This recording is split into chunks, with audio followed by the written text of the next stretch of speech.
Hello, you nerds. How's it going?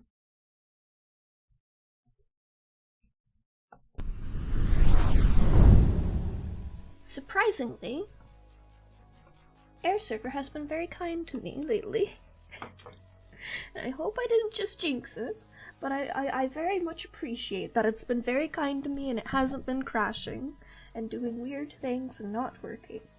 And I'm gonna knock on wood that it continues doing that. We are once again back with painting, though. Lots of painting. I want to get this one done, and I want to get the next one started, but I don't want to get too sucked into it today. I do want to go back to doing line art, and like I said yesterday, I prefer doing the last few lines of the animatics that I do offline, just because I like the surprise of what the ending is every time.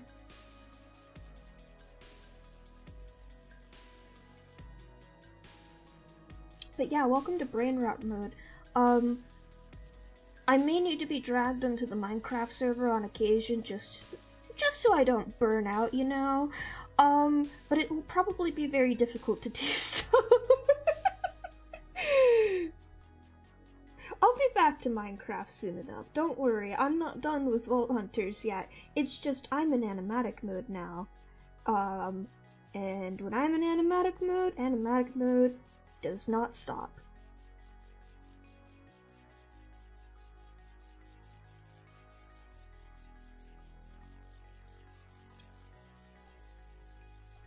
I'd be more concerned if other people weren't already very concerned whenever I hit this state of mind. At one point, I had people asking me, or like concerned that I was bipolar just because of how just violently into hyperfocus I'll swing, when I get into animatic mode, and, there's a little bit of a history of it in my family too, so it was kind of one of those things where it's just like, maybe I should get that checked out, but when I discussed it with my therapist, she's like, nah, I doubt it. I sincerely doubt it.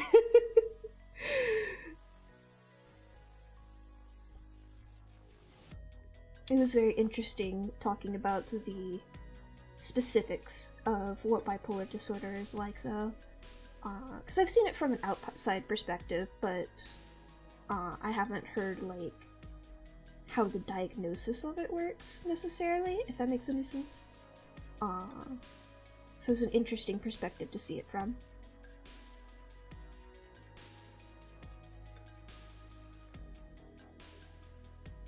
Nowadays, I'm pretty sure it's just the ADHD kicking in full force.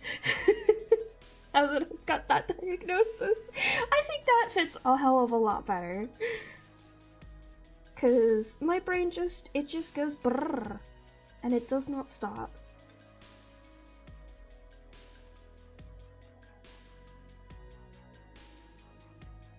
That's fine though. It's a lot of fun to work on animatics. Especially now that I've gotten into like a lot of good habits with my art, where I don't get so anal about little tiny details that I used to get really, really frustrated over not getting correct. Or just like learning to take a step back and being like, you know what, it's fine if I just take a picture of my hand and trace that. I don't have to draw perfect hands every time. I just need to get this done. And most especially learning to pace myself so I don't stress my wrist too much, learning proper posture for drawing with my wrist and shoulder and all that jazz. I'm not perfect at it, but I'm certainly a lot better at it than I used to be, and I don't feel like I have to be terrified of like carpal tunnel or anything like that. Excuse me, I need to get like some Nasonex or some shit. This winter sure is like really done a number on my sinuses for some reason.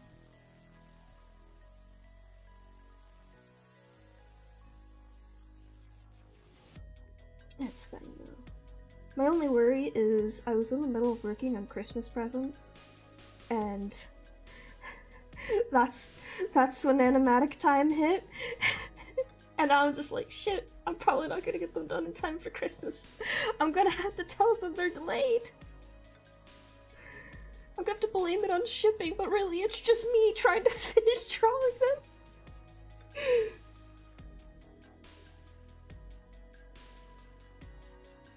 They'll never see it coming, it's fine. Unless my dad asks for a tracking number, then I'm fucked. Dad, if you're watching this, go away.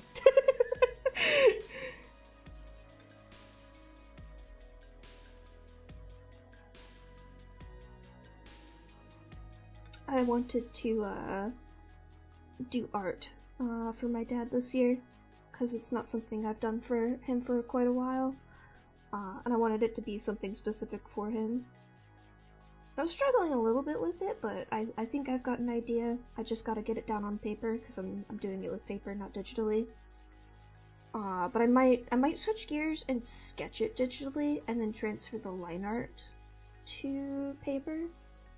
But it is something that I want to actually paint, so...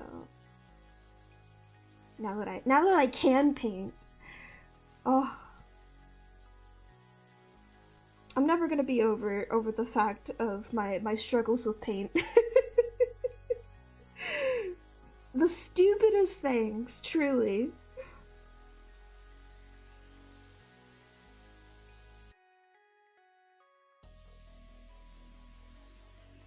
It's okay. I can paint now. I'm pleased by this. Although I do want to get more of the fancy gouache that I got, because holy shit, it looks so good. It is expensive though, and I was supposed to go out today, and then I just slept most of the day, which was not what I intended. Actually, maybe I should check if they're open tomorrow, because then I can go tomorrow. Let's see.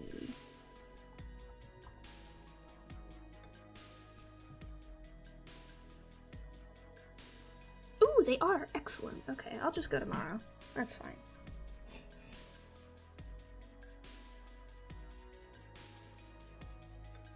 Gives me some time to think about it too anyways. Which colors I want to get.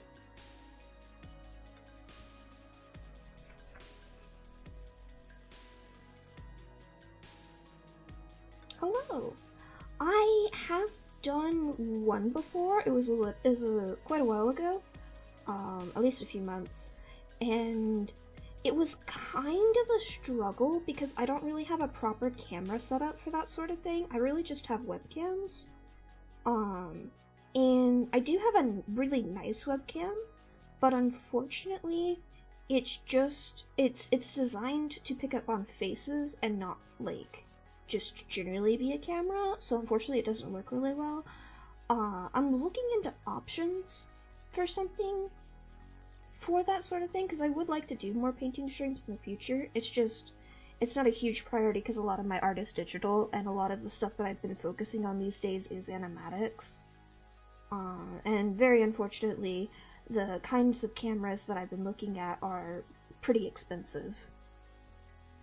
Right now, I have a Logitech Stream Cam. And unfortunately, a lot of, like, the finagly settings that I really need to work with are kind of locked behind software I don't have access to. I do have the, like, camera settings app for it that allows me to at least adjust some details, but it doesn't fine-tune it enough, and it doesn't focus correctly enough on what I need it to. I did a lot of testing with it, and that's how I did my previous stream, and I wasn't really happy with the quality. And I can't really, like, properly stand it correctly facing my desk the way I want it to, because it's a webcam. So there's that as well. Like, if I get a proper camera set up for this sort of thing, it'll have a proper stand that I can actually use and point at the thing that I wanted to look at, and not worry about it being precariously perched on something it shouldn't be.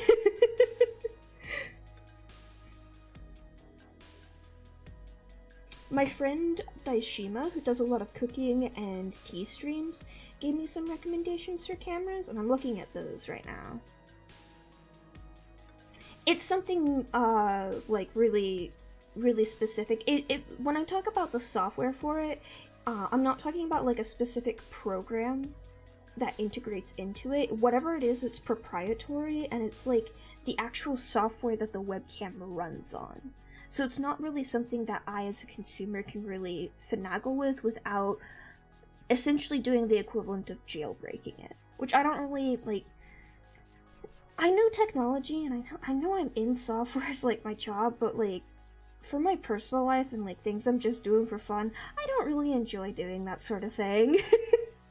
I find it really annoying, and, I was just talking to, like, to a couple of friends and whatnot about how I just have a lot of, like, problems with technology quite randomly. It's really frustrating and really funny at the same time. Quite literally, any program or, like, thing I use with technology, I have a very high tendency to accidentally break it in the just weirdest ways. So anytime, like, I want to do something fancy or whatnot, like that sort of thing, I'm always just, like, constantly worried, like, I'm just gonna break this, aren't I? It's gonna be fixable, but it's also gonna be broken, or it's not gonna work quite right, and it's gonna be really frustrating. And, like, it won't take that long, really, to save up for that sort of thing. It's just there's other things I want at the same time right now. So it's not the highest priority for me. But, yeah, it's something that could come up in the future. Or if Daddy YouTube opens up his wallet for me finally, and lets me monetize my content on here, it might come sooner.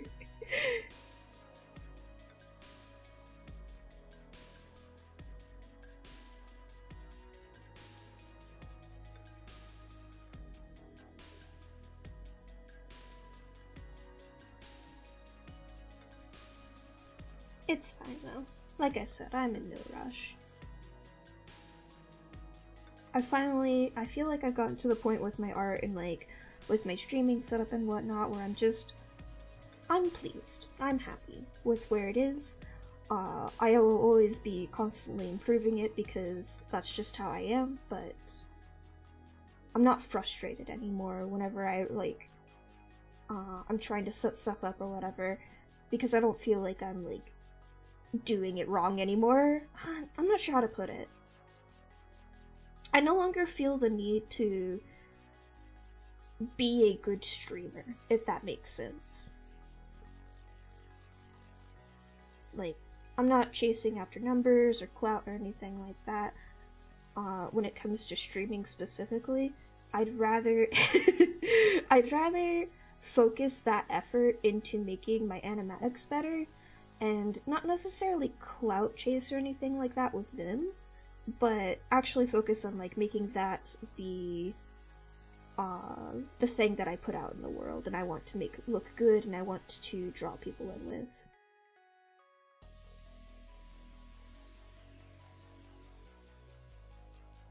I feel like Daddy YouTube opening its wallet is probably, like, the one, like, non-say-so joke that's gonna crop up on my channel now. Oh no. The unfortunate thing is I thought of that when I was, like, looking at my numbers one time and I was talking with a friend about them, and it hasn't left my mind since.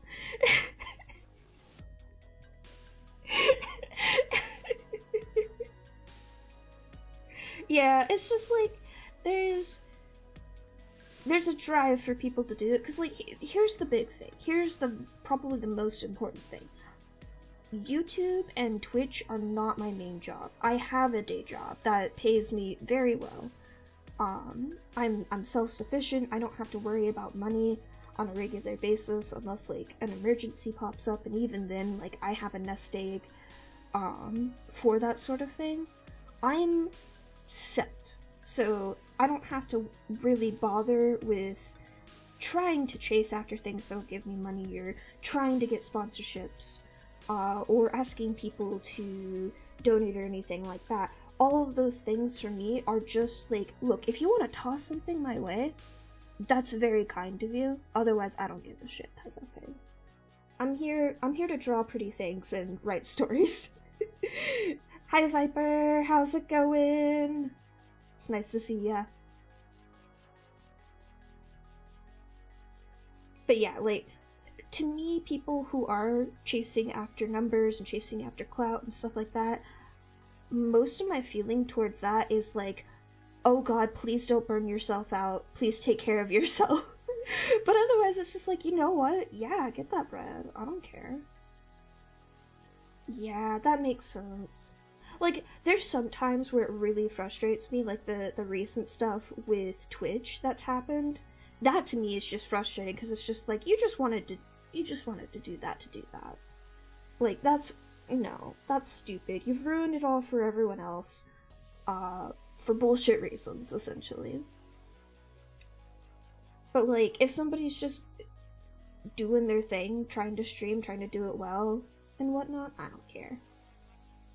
I have friends who are trying to make it big in the VTuber community, and I'm cool with that. They're doing fantastic.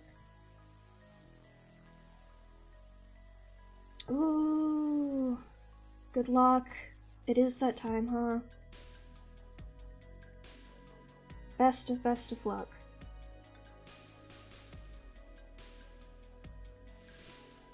We'll be just vibing here, probably this week and next week, so should be at least some nice quiet vibes for studying. It's officially Animatic hour, so I won't be playing any games or anything, most likely.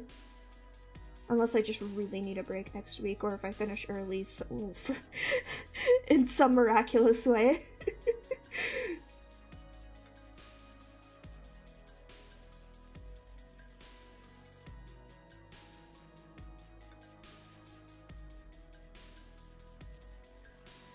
Let's see, gotta grab this color.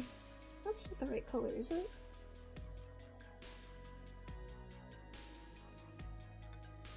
The non-say-so stuff on Twitch, yeah. Are you aware of what was happening with Twitch? I know it was talked a lot on Twitter, and it was talked in Rain's Discord, but if you want me to explain, I can. I am! I stream to both Twitch and YouTube.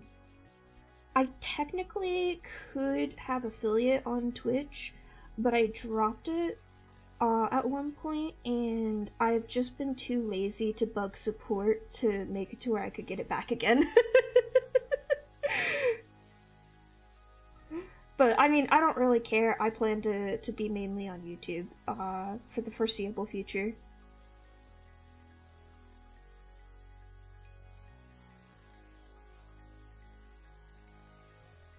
I don't think I'll stop streaming on both. Unless there's something in YouTube terms of service, once I am able to monetize, that would stop me, which I don't believe there is. Because I know a lot of people are very frustrated with YouTube at the moment, and I know that cycle kind of goes back and forth between YouTube and Twitch.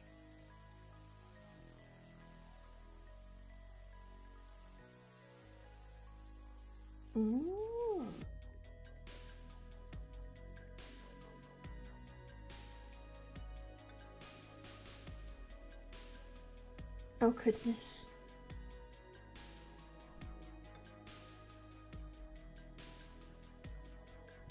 Yeah, I was at one point. I don't quite remember what it was off the top of my head, but like Twitch was doing some like major bullshit at one point. I don't fully remember what it was.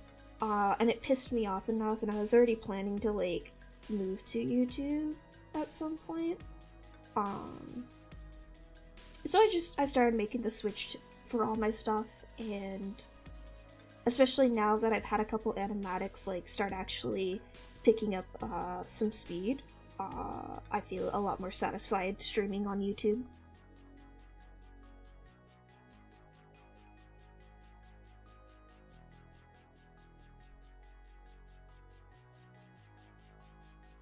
I've also noticed, like, while I do get my regulars occasionally from Twitch, like new ones, I feel like on YouTube, when somebody does pop by, I feel like it's a lot easier to retain viewers that start talking in chat, you know?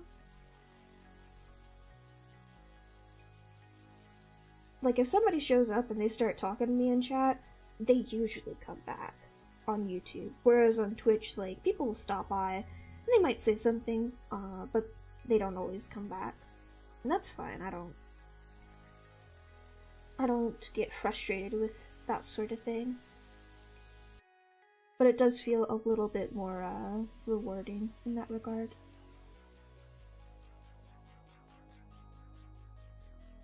I should probably word that a little bit differently. I don't feel frustrated, because if I felt frustrated over that sort of thing, I'd be incredibly hypocritical.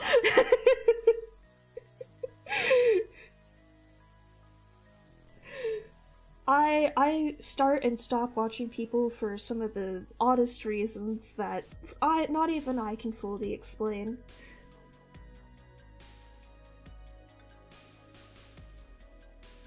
Like, oh my god, I'm trying to understand the appeal of YouTube Shorts, and like seeing if there's something I can do with them if I want to in the future. But it looks like it's like TikTok still, which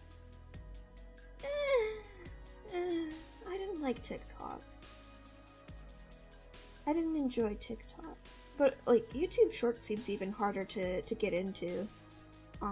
But if I do any like time-lapse stuff, I might put it in YouTube Shorts as like a little clip of it or something like that.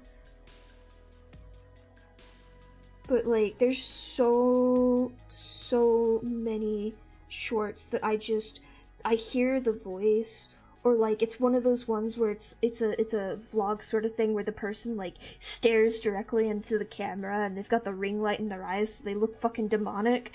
I'm just like, nope, get me away from that. Or what's even fucking worse, like, okay, I get that there's gonna be like a lot of makeup tutorials and stuff like that on YouTube and whatever, and it's just like, yeah, that's fine. I mean, I'm not interested. I'm gonna swipe away unless it's something that's more costumery. I keep getting randomly fucking like surgeons who start talking about medical things, and they start showing images or videos of these medical things that they're talking about, and I'm just like, get that away from me, what the fuck? No, I do not want this. I do not want this. It's deeply uncomfortable. Yeah, like, sometimes my shorts feed is very tolerable and it's very fun. I do actually like the YouTube algorithm. I feel like it works for me personally. And like I love the cat videos. I've got this one person who has fish. They specifically have a bunch of guppies, and I love their videos. They're a little bit clickbaity, but like they do it in a fun way. Like I don't mind a little bit of clickbait if it's explaining something in a fun way like they do it. So I get those, and I get a few other things, but occasionally I'll just get something in there where I'm just like, YouTube, what the fuck? Well, like the thing is, I don't have like a disgust or aversion to medical things in general. What I have an aversion to is seeing imagery of it, and these are like very graphic like images of, some of them were surgery, a couple of them were just like, I don't even remember what it was. I swiped away so fast when I realized what was happening. But occasionally, like, I would also get, like, a lot of, like, plastic surgery ones, and, like, I just have zero interest in that. Because it's not like, oh, this is for a medical purpose or something like that. It's people advertising their services to you to, like, give you bigger boobs or something like that. And it's just like, I'm not interested in this, YouTube. Or, on occasion, it's one of those ones where it's like, someone who's very much violating HIPAA, and it's just like, no. No. No, thank you.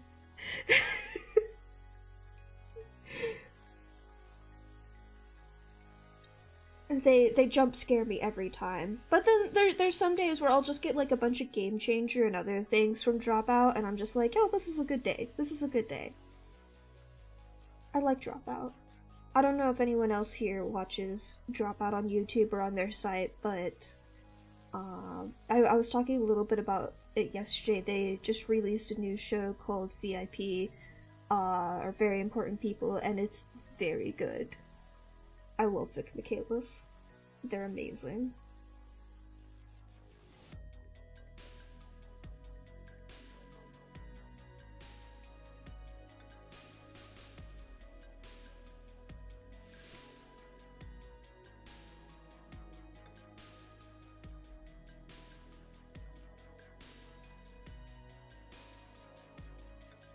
Wow, that's really cool. Like, genuinely, I think it's interesting. I just I can't stand real life blood, and I don't know if it's like the cutting or if it's stitches or what it is about it, but I can't look at that sort of thing.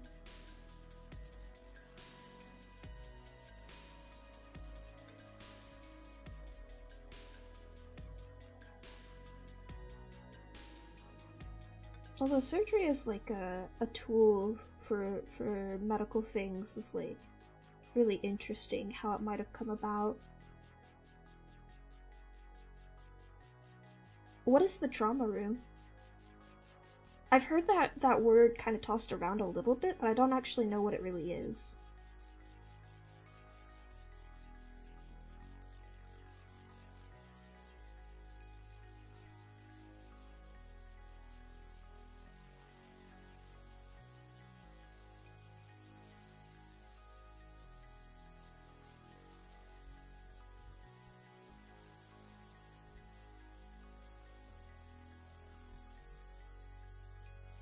Also, make sure to, like, keep details vague.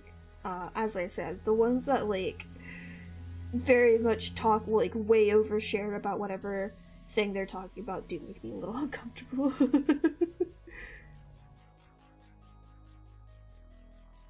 Oh, okay, I see. Yeah. Yeah, sure. I've been getting a lot of that too lately, Viper, where it's like this one dude who has like just a voiceover, like getting really excited about new animes or something, and it's just like I the only way to get me into a new anime is seeing like 5 different gift sets on Tumblr.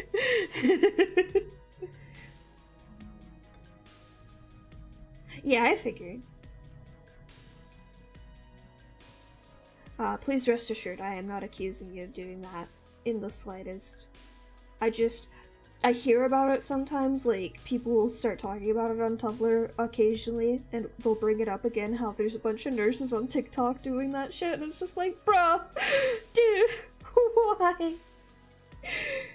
Why would you do that? Why would you risk your career to complain about somebody when you're literally just doing your job to help them? Like, Jesus fucking Christ. Oh no! Good lord.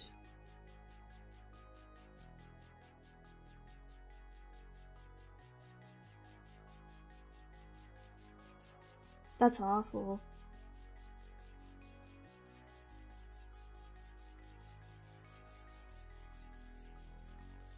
I feel like a lot of pity for people who decide to drive drunk and end up getting an accident, but at the same time, like, it's literally one of the most preventable things.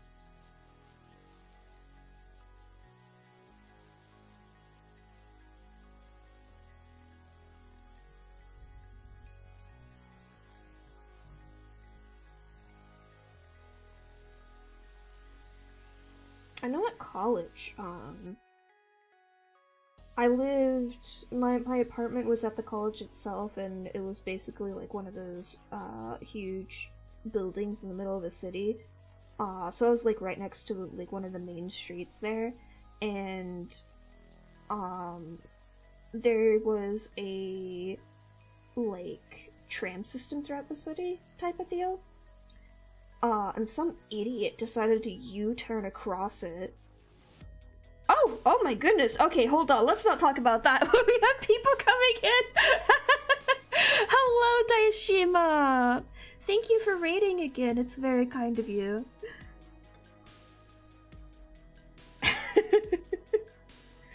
Hello, hello, hello. I am the little hat in the corner. My name is Ambrosia. You've probably seen me before. This is not the first time. Y'all have stopped by, I'm sure. I'm currently working on one of my animatics that I'm hoping to get out pretty soon. I'm finishing up the line art on it and I'm moving on to colors.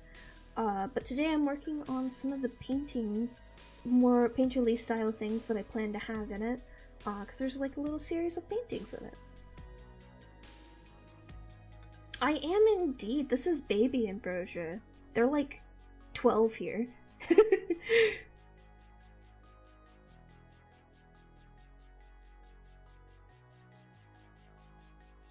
I'm very excited. I have officially hit terminal velocity for Animatic time, which is both the best and the worst. Like, my sleep schedule for the rest of the year is screwed.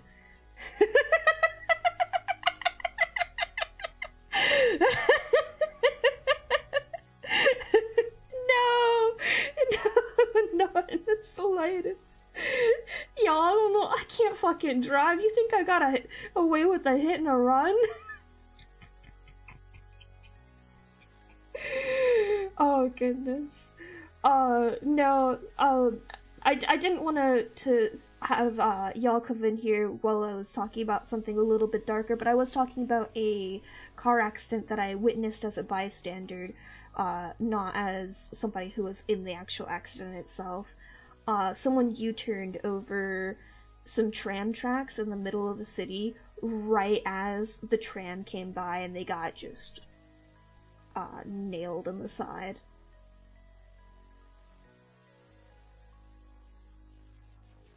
Yeah, Daddy YouTube is still being a little bitch to me and he won't give me them, and I'm very pissed about it, and I'm just like, bruh, you finally were kind to me with my animatics and you won't do this for me? This is like the smallest little gift you could give me.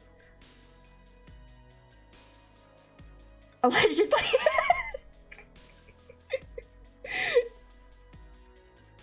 Yeah,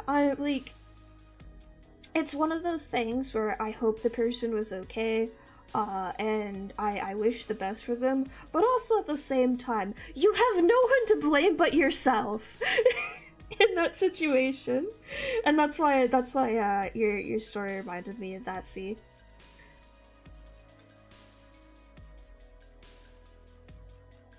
Listen, I'm not saying that Ambrosia, the character, is fully innocent of crimes, but I don't think it would be canonically accurate for them to drive a vehicle, so I don't think they've done a hit and a run. No, it was just the one car that got hit by the tram. And, like, the tram was fine. The car was not, but the tram was fine.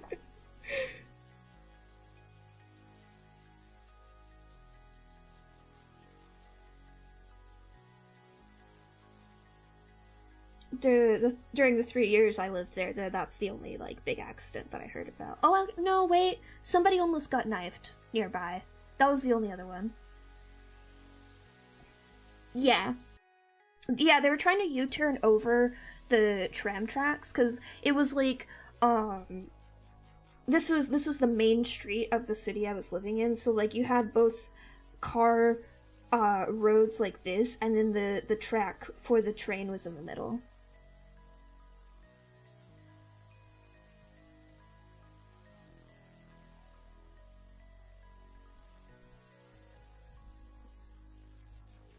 It was actually a really nice system for public transport across the city.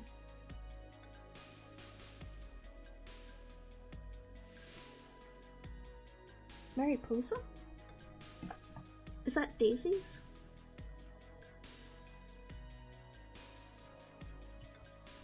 I think that's a type of daisy.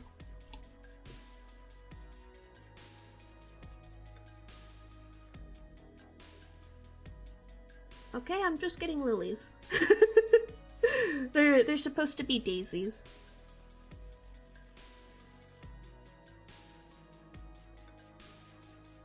Oh, the butterfly! Yes, that is a butterfly.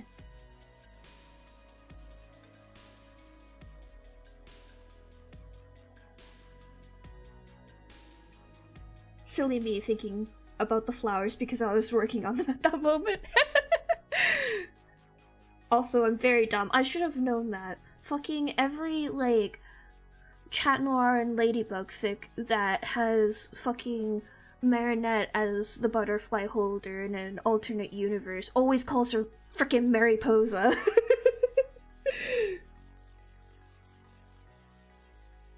Foolish 'twas I.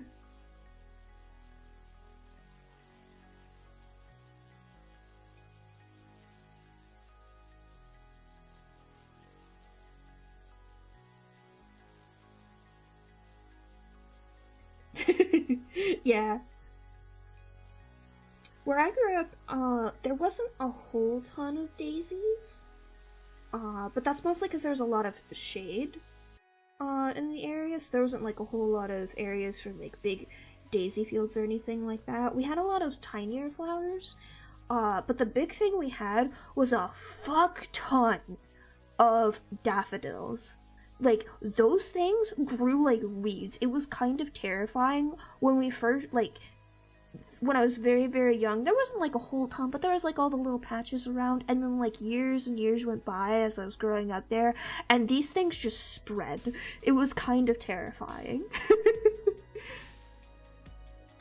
Oh, Viper, there is so much fanfiction for Miraculous Ladybug. There's so much. I would not be surprised if it's in, like, the top 50 on AO3. People go nuts over Miraculous Ladybug.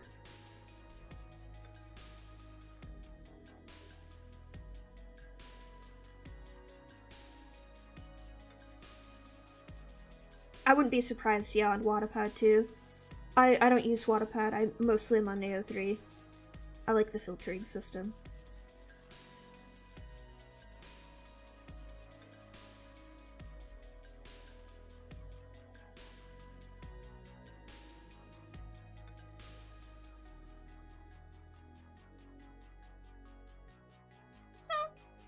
No, it's just a lot of people who are very motivated. It's practically the same thing as me going fucking nuts over my animatics.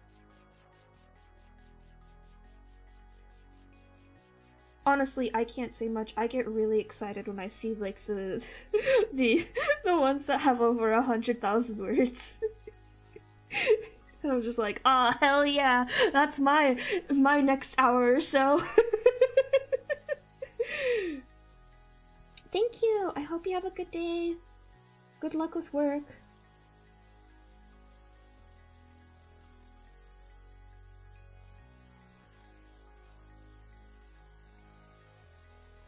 Okay, I need to grab another color from here. This is one of two halves of Ambrosia's reference sheet.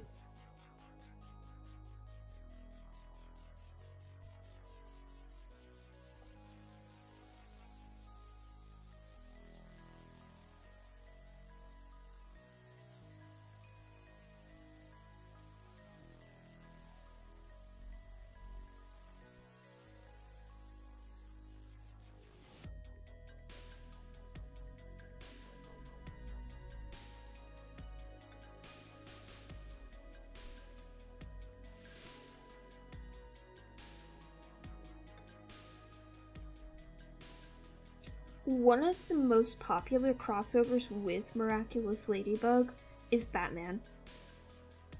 Also, they have a ton of both of those too. Those are also very incredibly popular fandoms.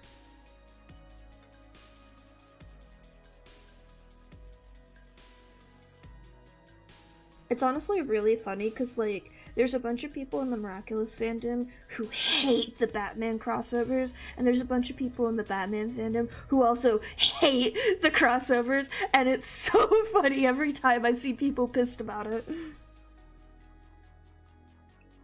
That is true. It is definitely a place more for anime and stuff like that, but I know on AO3 there's a ton of just about everything.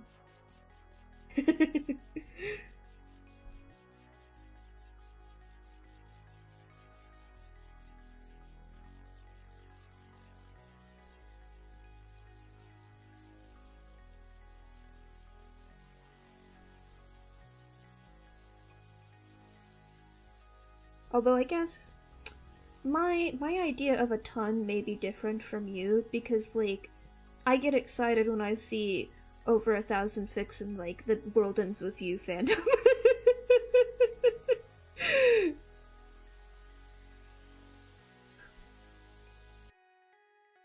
I'm in niche fandoms, I can't help it.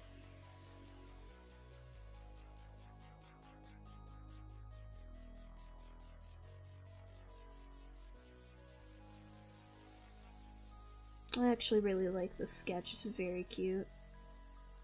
And the original one that I posted to the community on YouTube.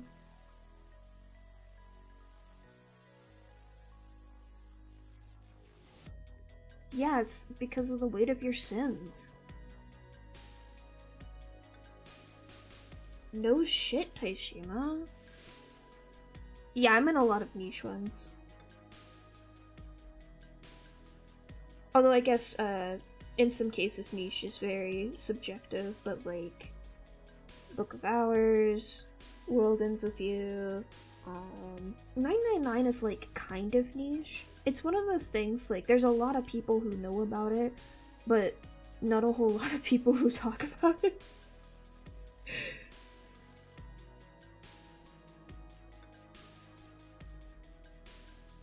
We were talking about, there's somebody who's been in my chat lately, more recently, that has a lot of very similar interests to mine, and we were talking about, like, different things we were in, and I was going from, like, less niche to more niche. So of course I started out with Homestuck.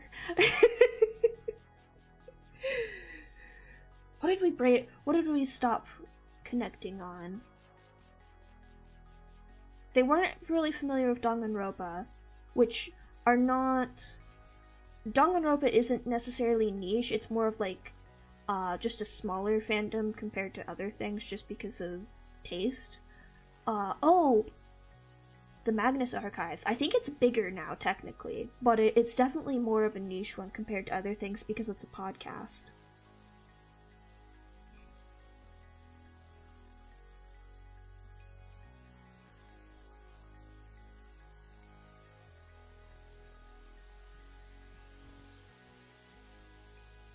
Wait. You haven't heard of Homestuck? Danganronpa is great. Oh my god, there's this one animation on YouTube that, like, YouTube knows my personality at this point, that I will rewatch videos over and over because it's always in my fucking recommended, of this live 2D animated tribute for Chiaki from Danganronpa 2, and I cry every time I watch it. It's amazing. Let me find it real quick. I'll link it. Surprisingly, it's not on the one video I had up at the moment. But I just watched it recently, so it should be in my, my history. Let's see. Was it by you? No, you're the other person.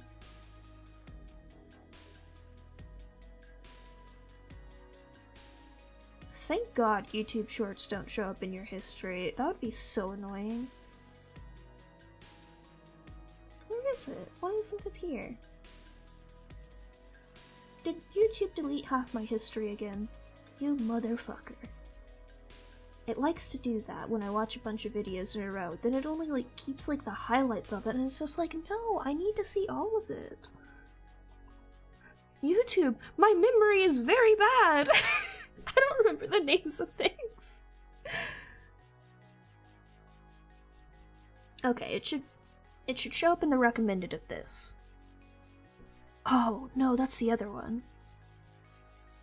Was it you? Which one of you fuckers did this?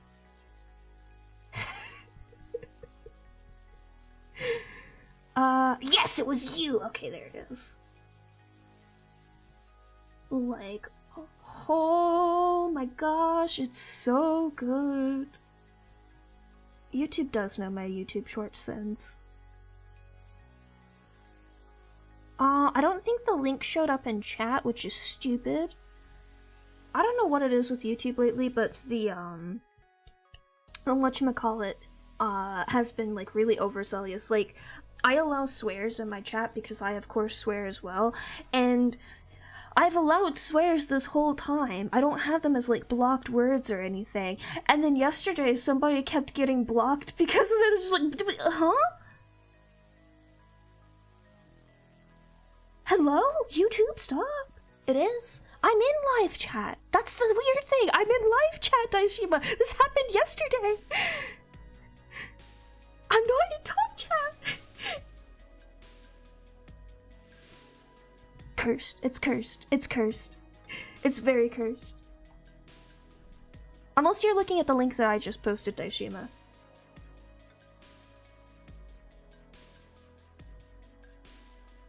It's not! It's really weird, because as soon as I, like, did a couple of, like, setting, like, mucking around, they were fine. They could say fuck. It was just weird. Oh, yeah, no, that's because I posted it. This was somebody else in chat that was having trouble.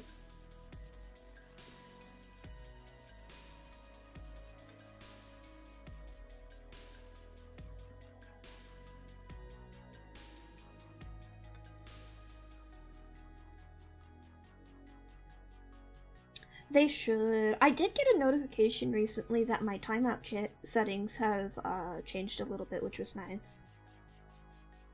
Now I can threaten people to time them out if they don't go to bed.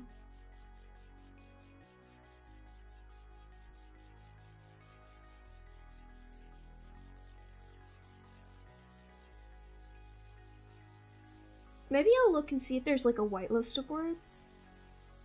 Cause I am totally fine with swearing.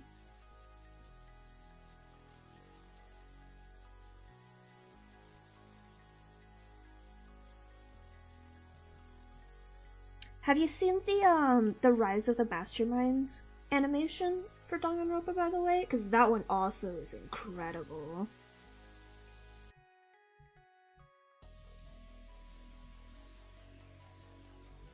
Oh my god. That's so stupid! YouTube, what on earth? Bruh.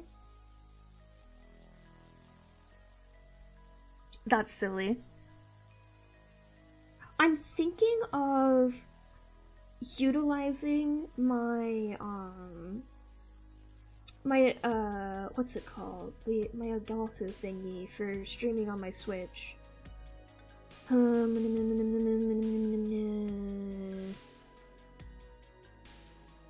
Hi Diego! I hope you're doing okay today.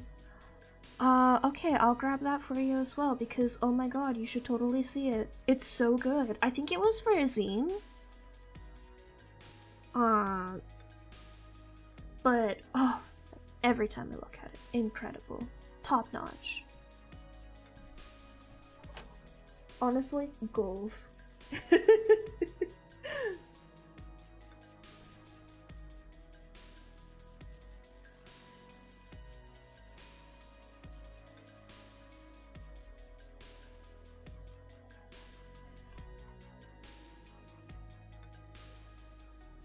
One day I'll be that cool. But I'm honestly perfectly content with having like a more animatic style.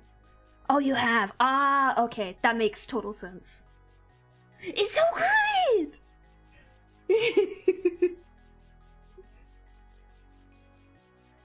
I'm I'm actually constantly losing my mind every time I find a new animation or animatic to obsess over on YouTube. It's great.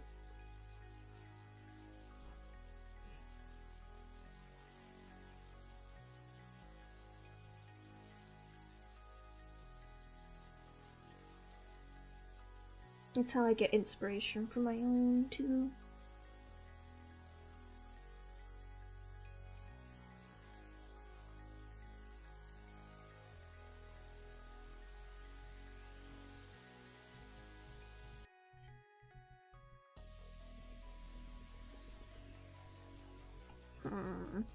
I'm trying to not make this super annoying to draw. Should I just do a brush?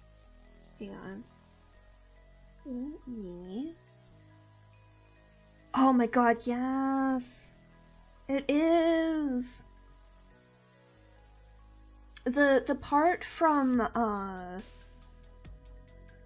I forgot her name, the nurse. Mikan. From Mikan's part, through to Chiaki's, makes me lose my mind every time. Where is... I think this one might work. That's square. Yeah, that should work. Yeah, this is my brush one.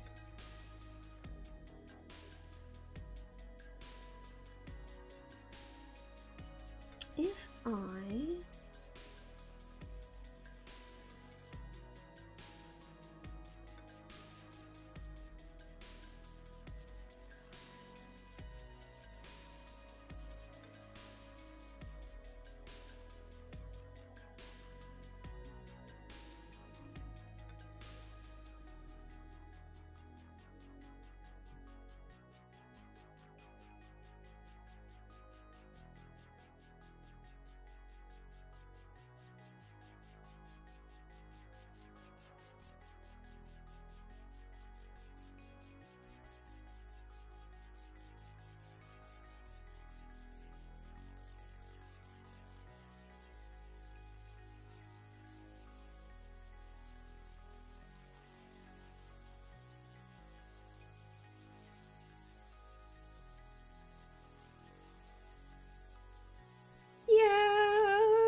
I cry every time.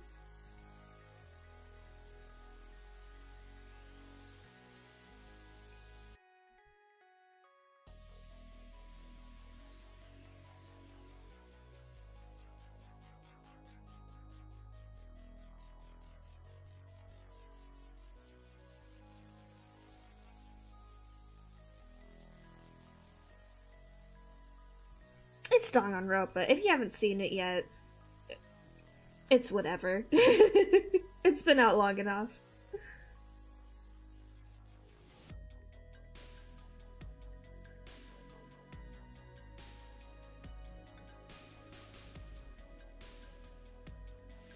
Oh, have you seen Raincode? The latest from that team? Or at least company or whatever?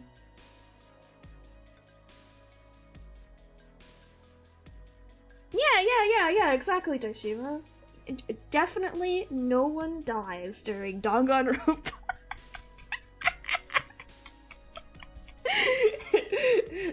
What? The game's called Trigger Happy Havoc? Nah, no one dies during that.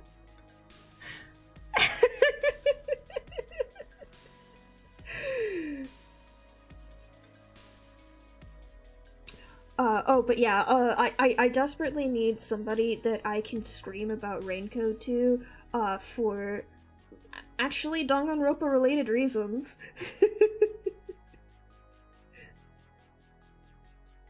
They did, not a whole lot, because obviously it's a whole new series from them,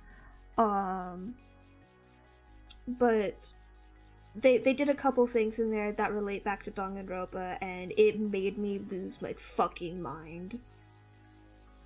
Oh, nice! That means you finished the casino, right?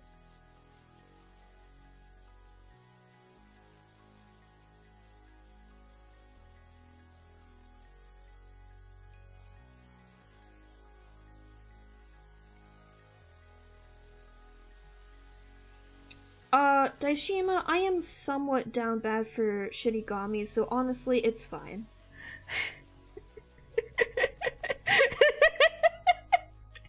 I'm still mad I missed the Pop Market figure for her, whatever it's called. You know what? Honestly, that was my opinion for the longest time, Diego, that V3 was not as good as the other games. I have since changed my mind about it. I think they did something brilliant there, and I was too mad about things that they did not intend for people to be mad about to really capture that the first time I watched it through.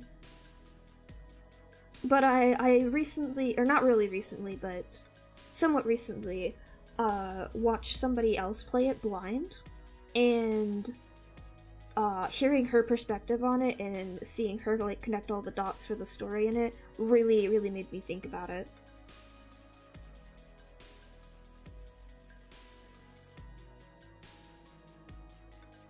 Okay, that should be good enough, but I kind of want to add a texture to this.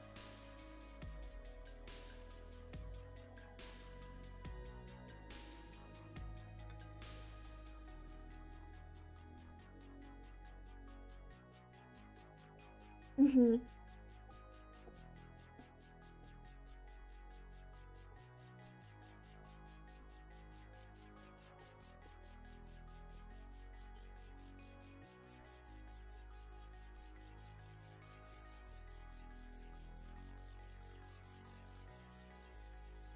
Alright. Now for some magic.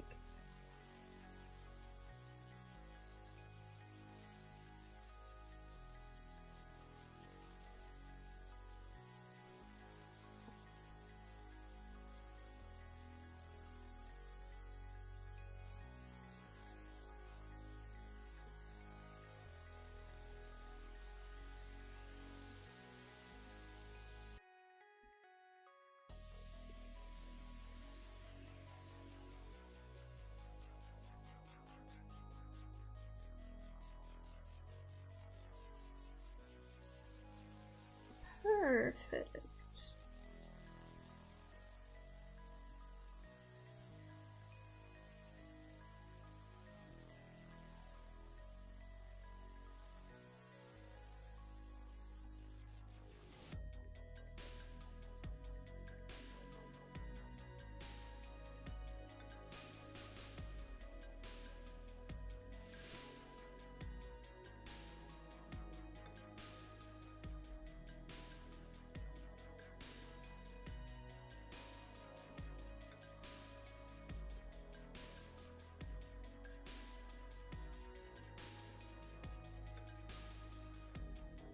Oh my god.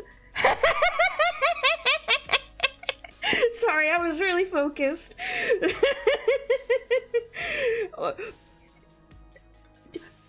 Does she mean it in an ironic way? Is my only question.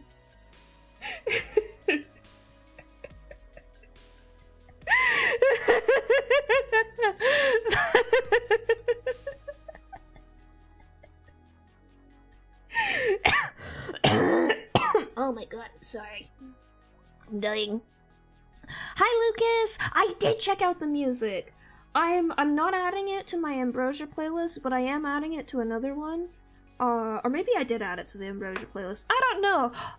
I did fully reorganize the Ambrosia playlist earlier, though, if you want to give it another listen.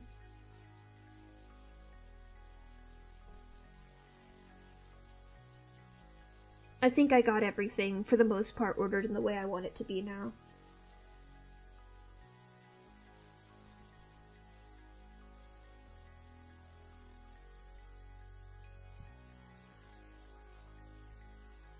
No Twitch link? What do you mean, Diego? Oh my god!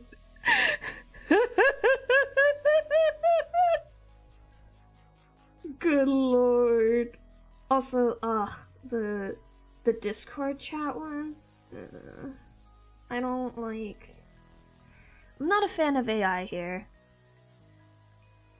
Oh, in the description? Yeah, that's on purpose, don't worry about it.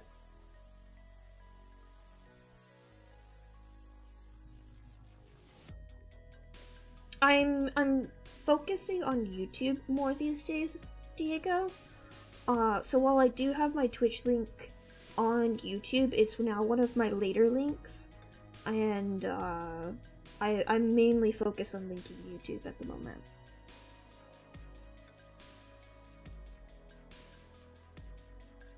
Oh, Lucas, every song in my playlist is for an OC of some kind.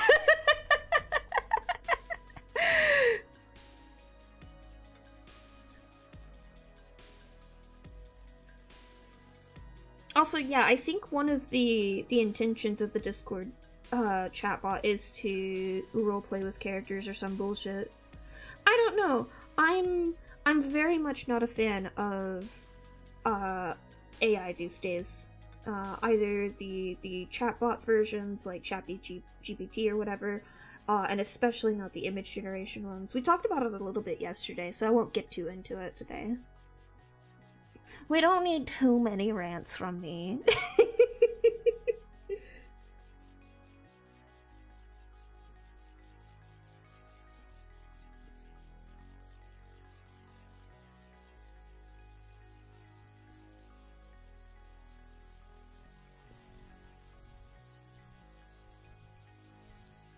What, you don't like roleplay?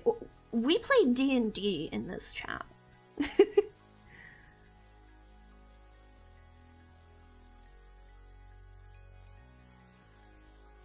Look, I'm not gonna get, like, too judgmental of anyone using AI these days. I talked about it a little bit yesterday, and I'll talk about it again, I guess.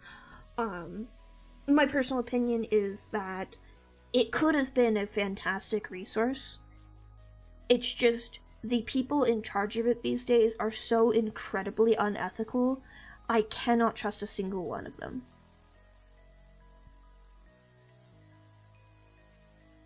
Hello over there on Twitch.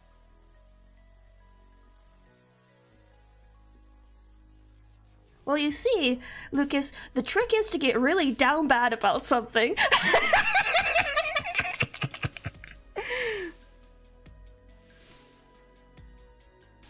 God, you know, I think you understand me in a way you probably don't realize, because I was just talking about that yesterday, Uzufu. I hope I said that correctly. Because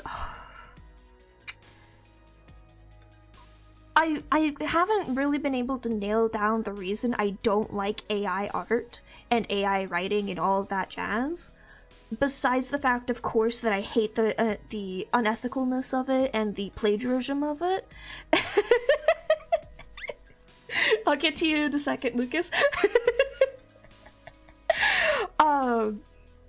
But I've seen a few posts lately talking about art that was not AI generated, that was actually more of modern abstract art, that really helped me put it in perspective. And this is, again, I'm so sorry, this is something I talked about literally yesterday, so it's a bit of a repeat conversation. For people who are here then. But what really irks me is just, there's no life put into it. For the people who are using AI to generate stories, to generate fanfiction, to generate art, they couldn't be asked to put the effort in to create the thing. So why should I put the effort in to appreciate it? What is there to appreciate about it? The technicalness? The technical ability behind it?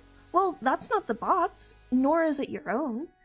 That's stolen from somebody else who put the effort in, and I'd frankly rather go appreciate them because they actually did the mastery. The meaning behind it? Well, something generated this from hundreds of thousands of images. Sure, you typed in a prompt, but can that really be considered putting the meaning behind a piece of art? I guess on some level, yes, but it doesn't speak to me the same way as somebody doing it themselves. And the same for fiction, like, you couldn't be asked to write this poorly, from perfectly well or otherwise. I'd rather go read somebody who wrote something with care and love put into it with all of their mistakes, grammar and spelling and plot holes and whatever, because they cared enough to actually put the time and effort into it. That's what art is to me. It is something that there's a technical mastery, there's love, there's something very human about it. And I do have an appreciation for technology and the things it can create. I'm a software developer, that's my day job, and firsthand I have witnessed how the work I've done and the work other people do on technology can be incredibly helpful and can be something very beautiful. But I don't see it with image generation or writing generation. I'm still pissed over it, and I will be forever, Lucas. And you're so right. Someone put those things together to send a message, and that has more heart into it than anything AI generated ever.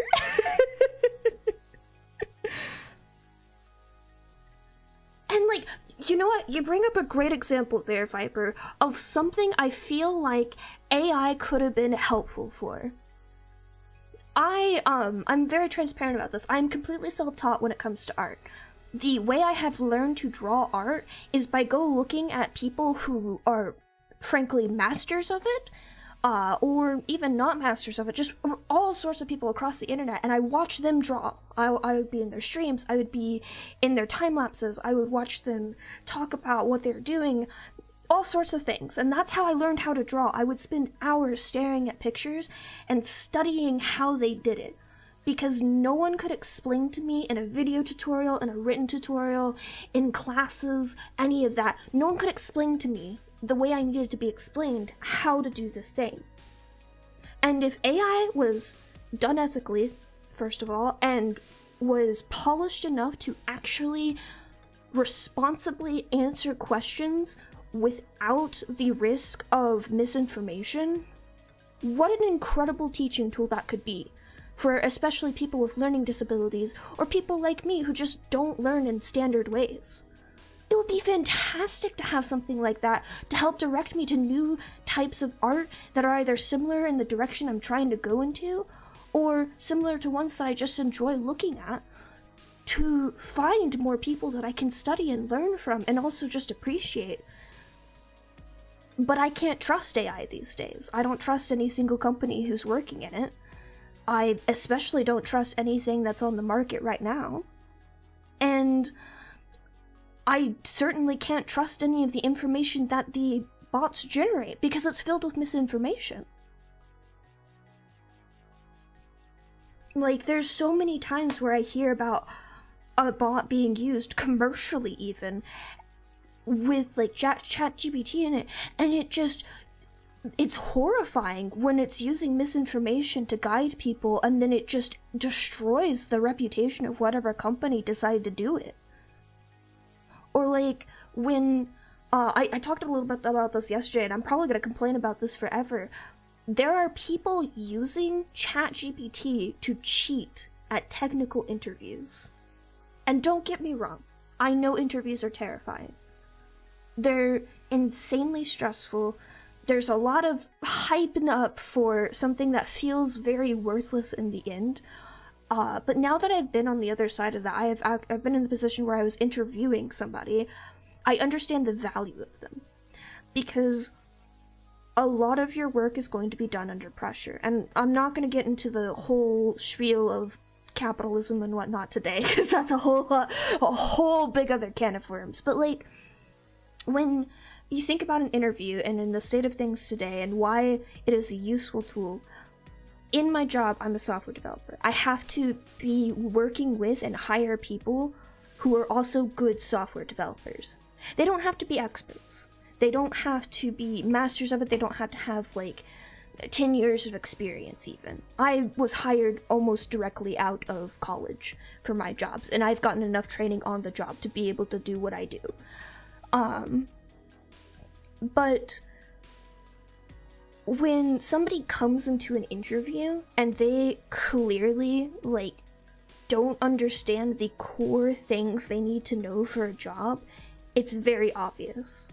And when people come into an interview and they try to use something like ChatGPT to generate the code for the technical part of the interview, it's incredibly obvious, because one of the most important things you need to be able to do as a programmer is after you write your code, you better be able to explain it to a different person. At the bare minimum, another programmer. And if you're generating that code with ChatGPT, you don't know what the fuck's going on with it. You don't even know if it's correct. And you certainly can't explain it to any interviewer who's in the room with you asking you what you just did. And it's just like, why even bother if it's going to be so transparent, incredibly transparent, that you don't care enough to put the effort in during the interview. You've gotten to the point of being in a technical interview. Like, that's not the first interview you get into. That's usually, like, the second one. So it's so frustrating to hear about these things happening, or, like, people using it for, like, essays and stuff, when they're in the type of degree where it's like, no, you need to be able to know how to write. That's a core part of what you are trying to learn about.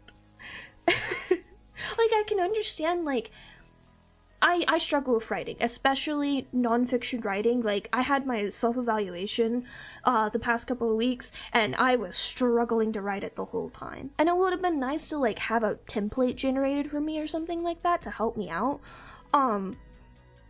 But at the same time, like, it's important that I'm able to sit down every year, at the end of the year, go over the work I've done in that year and say, yeah, I have been doing my job. I have been doing these things, and this is why it's important.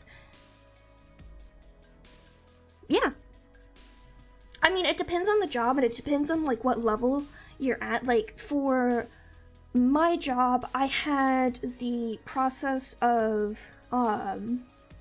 they got my, what's it called, cover letter, and, my information, whatever it's called. And I was coming in as a junior, the lowest level of a developer, so they didn't have to do, like, a ton of technical stuff for me, and I had actually interviewed for a different job at the same company before, so they'd already had that initial interview with me, which I think is what fast-tracked me to the actual technical interview, where they had, like, 5 developers on call, and then the person who was going to become my manager if I got the job. And they basically just grilled me question after question of what I knew about C# and JSON and stuff like that, for a couple hours.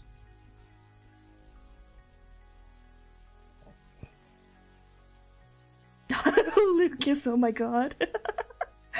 But yeah, it depends on what the job entails, what the company is, all sorts of different factors. And it also depends, like, if they need to do different types of interviews. Like, I had my more normal interview with them, where I just talked with a person for a while about different, like, random things. And then the technical interview, which was, do I actually know what I'm doing when I'm put in front of a computer and coding? Yeah, no, like, that's what I'm afraid of with the state of AI these days when it comes to misinformation. I don't want that to happen. I want people to know what they're doing. I think it could be a very valuable tool. It's just, I don't trust people. Oh my god, yeah, AI voices, fuck that shit. I will go pay for, like, 3 different Vocaloids, despite how incredibly expensive that would be, because at least I know the people who were working on the Vocaloid project, and, like, the Synth AI project, and other, like, voice bank projects like that, they know what their contract is, they know what their voice is going into. Which is completely different from, like, the state of AI stuff these days. Those are trustworthy people in that the contracts that the people who donated their voices to those had actually told them what was happening. Okay, I'm getting, like, very heated over this, and I'm not doing a lot of work. I do actually need to do work on this. Yeah, every fucking time. Stop bringing up AI in my chat. I go on rants. I can't help myself.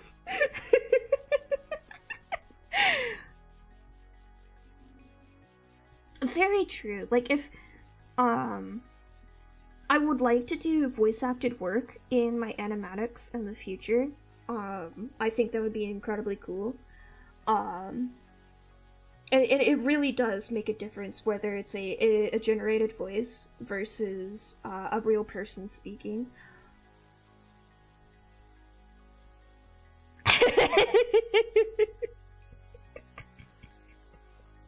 Dai knows how to rile me up, that's the thing. All he has to do is slide into my DMs and show me a picture of chicken he made, and then I'd just get really mad again. We've known each other for years at this point, that's why.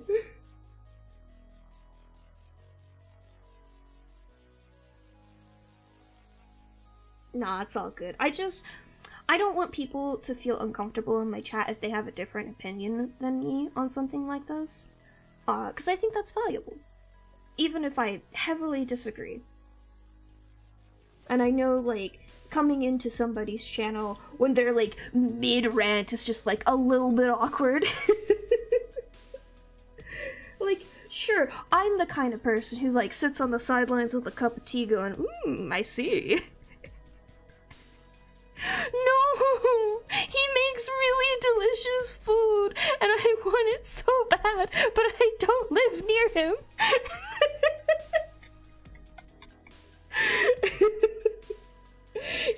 He shows up every fucking week after his cooking stream. He shows up in my DMs and he's just like, hey, Ambrosia, and then he shows me another picture of whatever delicious thing he made, and I'm just like, you can't keep doing this. You can't keep doing this to me.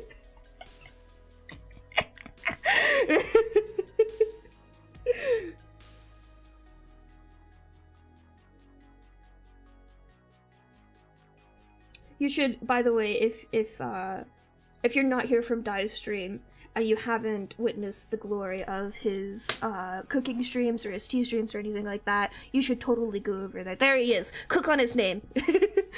He can't keep getting away with this. He can't. It's fine. It's fine. I'll find a con in the area and I'll show up at his door and just be like, feed me.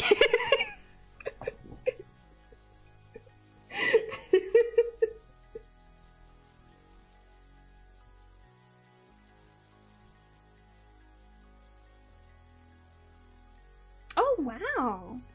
Oh my god, yeah, totally, like, you got stream archives on here, don't you, Daishima? Go like watch a stream archive of one of his cooking streams. They're very delicious. He definitely didn't set anything on fire when I was on one of his streams with him as a guest.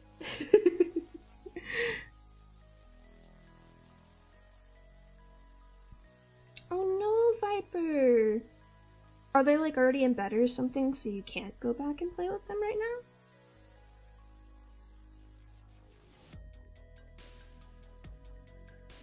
now? It is good, Daishima. And I'm sad every time. But it always looks really good and I like seeing it too. Fly! There's a fly! There's a fucking fly! Where'd it go? I just saw it!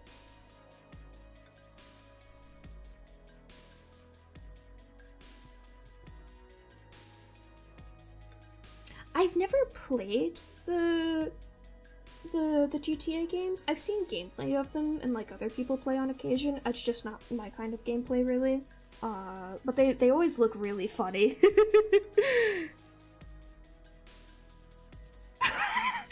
Lucas, no!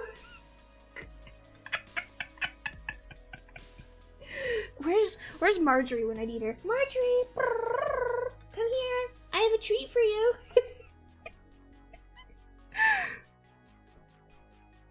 Miss Marjorie! Do you guys want to see my kitten? I finally got a good picture of her this past week. I was so excited. She's such a little shit. She never sits still, so it's really difficult to get a picture of her.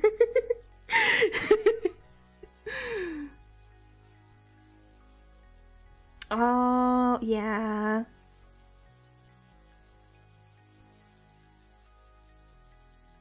I can make stir fry. I have a recipe that I make for Szechuan chicken.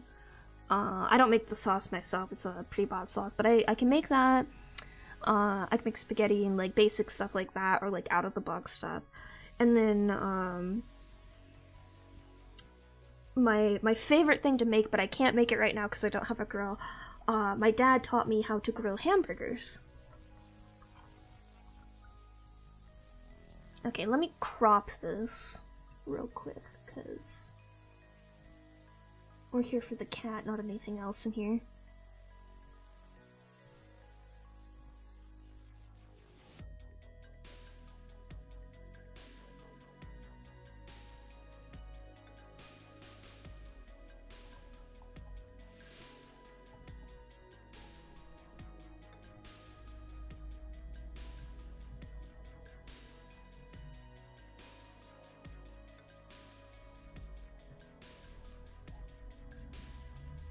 I gotta adjust my OBS real quick. What's this image? It's just the hat. Right, when I was mute that one time. Here's my pride and joy, my kitten.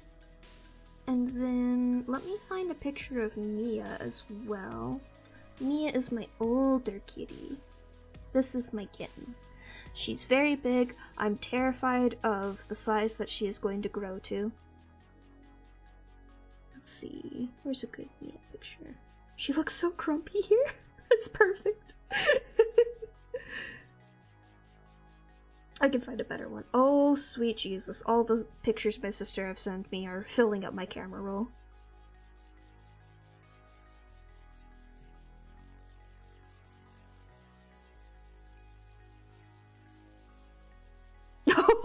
Oh, here's a true Mia picture.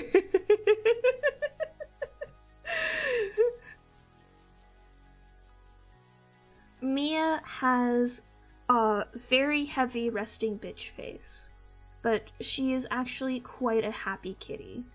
I promise you. Alright, let me just duplicate this. Okay, I cannot duplicate that. Fuck you too, OBS. Yeah, it's gonna be big. Woo, very big. Let me set this to fit to screen. There we go. There's Miss Mia.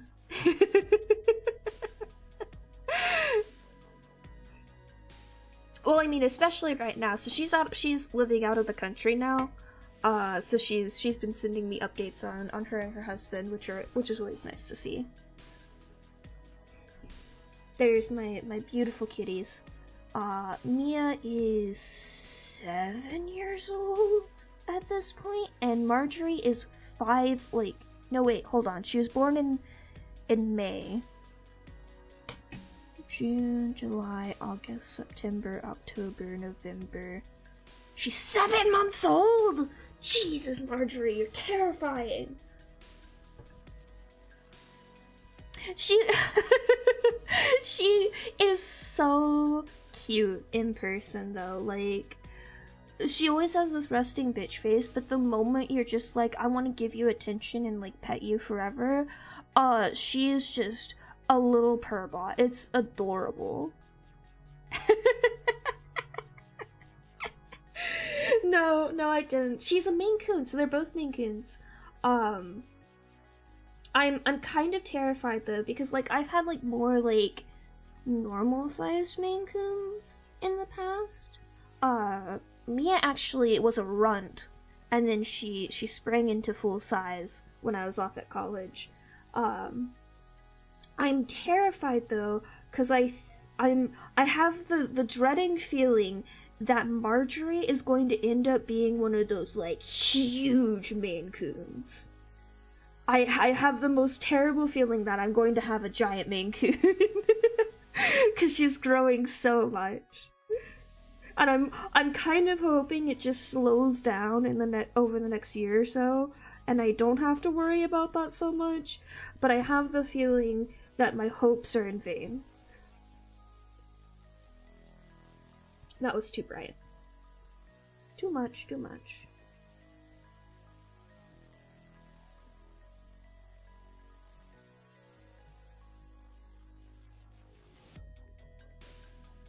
But yes, they're both big Maine Coons.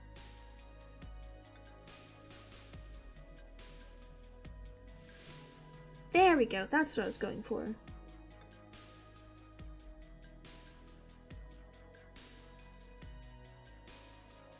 Oh my goodness. I'm more of a cat person for like what I personally want in my home, but I fucking love dogs too. Oh my gosh, they're so cute.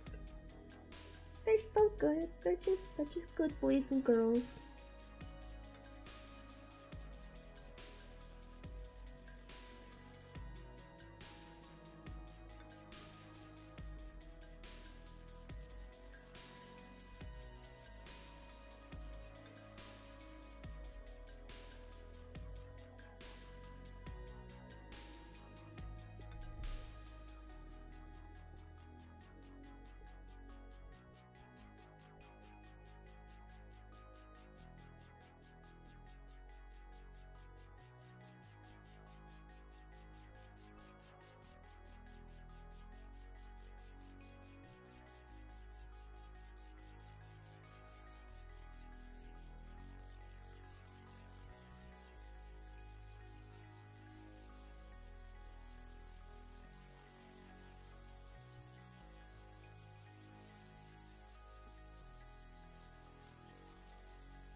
There we are. Getting there.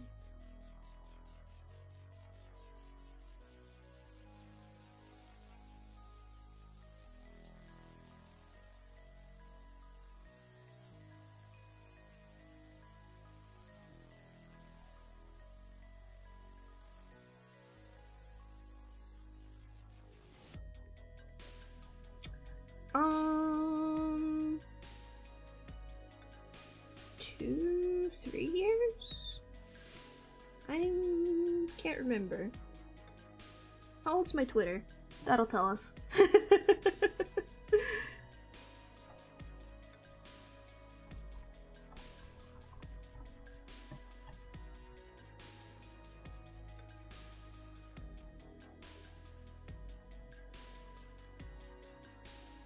Joined March 2021.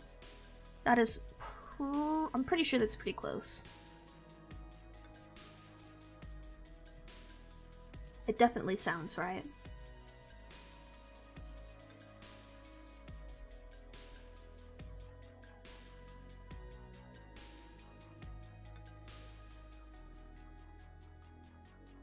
I don't remember. I think Daishima started around the same time as me.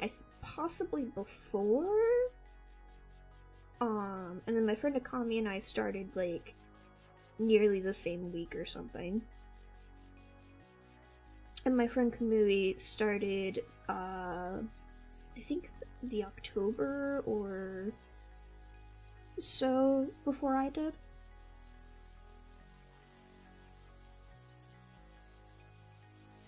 Sketchbook? Yes. Sketchbook's only wacky for me because I bully it so much. Sketchbook fucking hates me.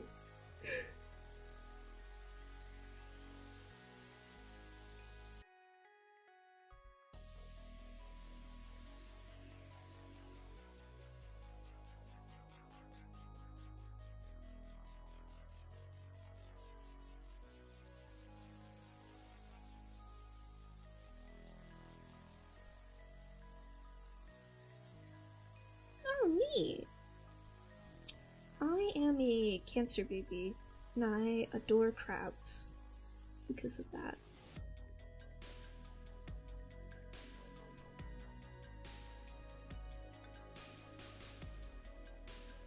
I have an early July birthday.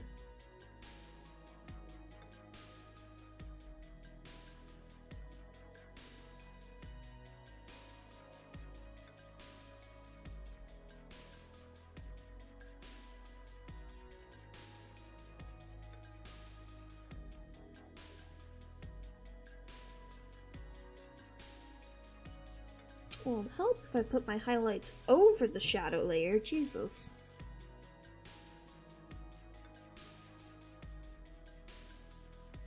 It only lags for me these days when I'm saving, actually. Like when I'm trying to move between files and stuff, and that's just because my file... my organization system is atrocious. Shall I introduce you guys to my horrible organization system for animatics, huh?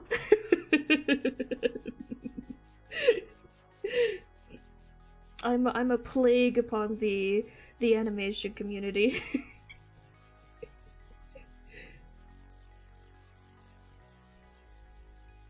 You've heard of the people who, like, don't name files, they'll name everything a key smash, and you've heard of that one guy who does all of their art in one folder.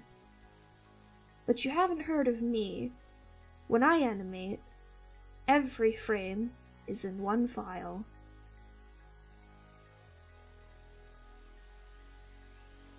And sometimes files have more than one frame in them. Yes. You were crying about it yesterday. And you see, I see that you're familiar with Sketchbook. How long have you used Sketchbook for? Because I've used it since like 2014. I didn't have layer groups originally. And I've done it the same way since the beginning. Philip, hello! How's your day going?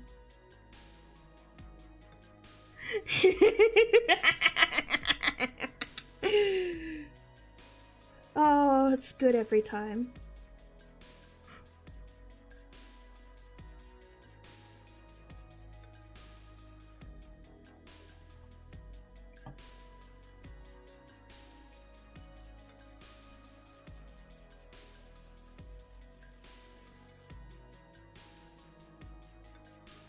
I told some artist friends earlier this year that I didn't originally have clipping layers and I didn't really understand alpha masks, and they were just like, what the fuck is wrong with you?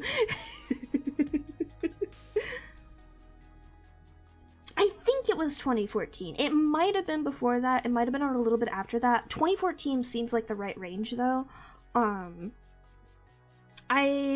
It was one of the first programs I used, and it was the first one that really clicked with the way that I draw and think about art, which is why I've used it for so long. I am trying out other programs like Procreate as well, that I do use in my workflow. But for the most part, like, from start to finish, I typically am only in Sketchbook. But I do want to use Procreate Dreams. That's one of my goals, I think, for the next year, is to learn how to use that program. Dude, I didn't learn it until they added it, like, the end of last year to Sketchbook. They added it then, and I was just like, oh, that's why everyone's really excited about these. Oh my goodness, I'm so sorry for the cough.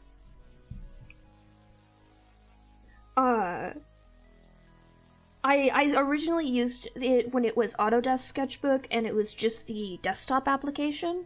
And I used it with the normal tablet, and then I moved to, using an iPad and drawing on there and whatnot, and yada yada yada, and now we are here today.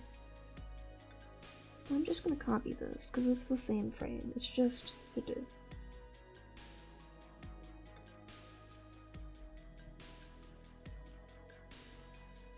Ooh! Congrats on PS3 ×2. And I hope your dinner went well.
Uh-oh.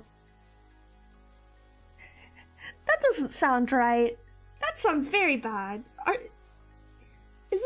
you sure it's okay, Philip?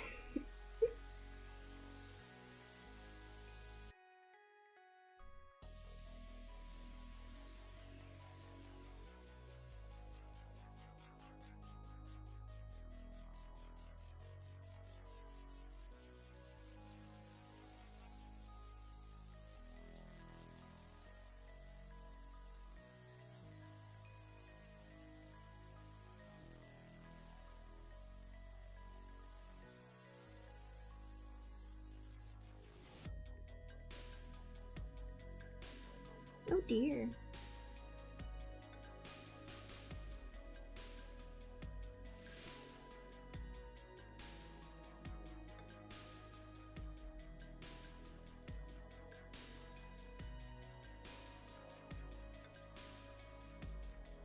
I don't know that much about consoles, I'm afraid.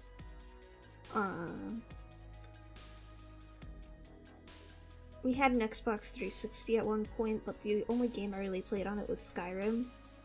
And once Skyrim came out for the computer, I only played on the computer.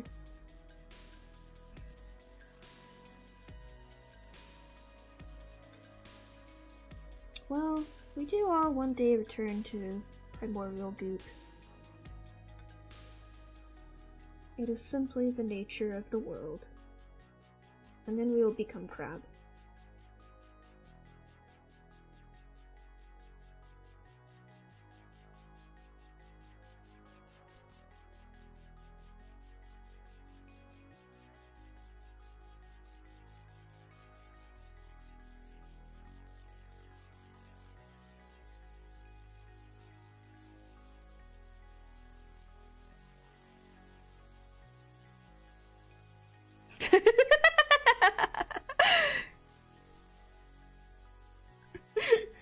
Same hat? Same hat?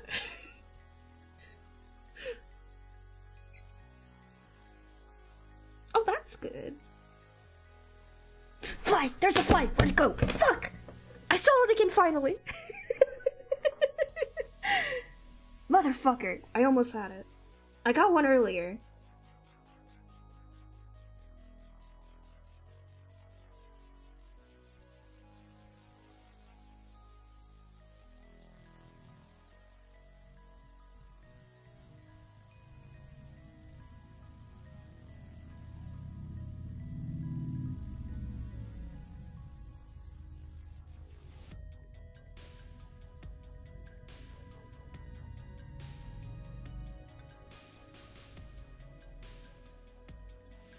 Oh my gosh, I plan to have, like, a super concentration stream today. I was actually gonna play music for myself. And I've already forgotten. A fun fact about me, typically, especially when I'm streaming, but even when I'm drawing art just on my own, I don't usually play music.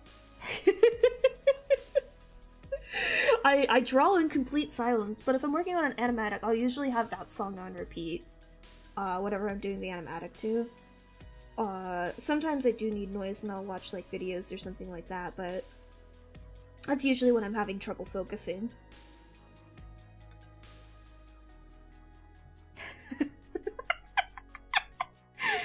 The problem is, it's, like, landing next to my keyboard and stuff. Like, I have one of those, like, giant electrified fly swatters. So I could just, like, wave it around and electrocute the little fuckers. But they never land in an area that I can do that to.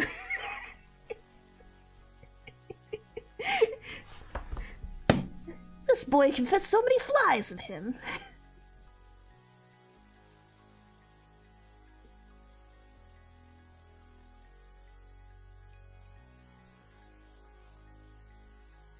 Mia won't actually, like, try to eat bugs, which is the worst. She'll just watch them from the corner. There was a moth that got caught in my house one time, and like they just kept like walking around watching it as it flew around the room. They were so excited, but they weren't actually trying to do anything to it. Where is Marjorie? She's been really quiet. Oh, there she is. Hi. Hi, baby. Hi. You're so cute. Is Mia over there? Hi, Mia. I love you.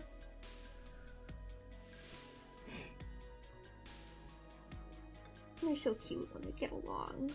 And Marjorie's not being a menace.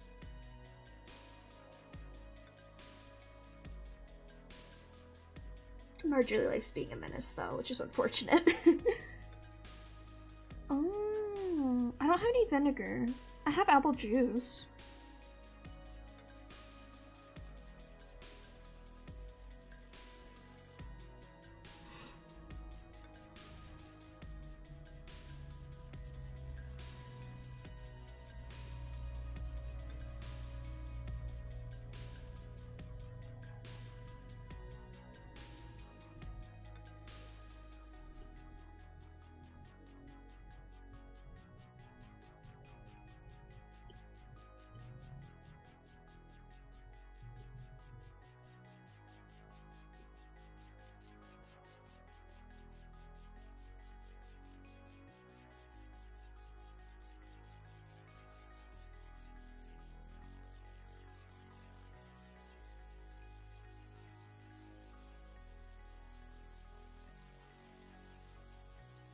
I could share my playlist again. I shared it yesterday. It's my Ambrosia centric playlist. It's my only actual complete playlist. I just finished reorganizing it today. I do need to find some more songs for it though, actually. There's a couple sections that I feel like are missing. But they're very difficult to find songs for, notoriously, unfortunately.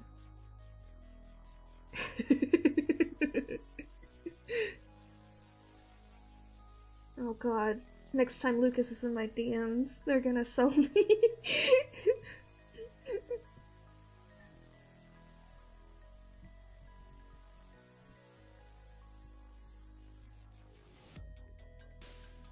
I'm missing, like,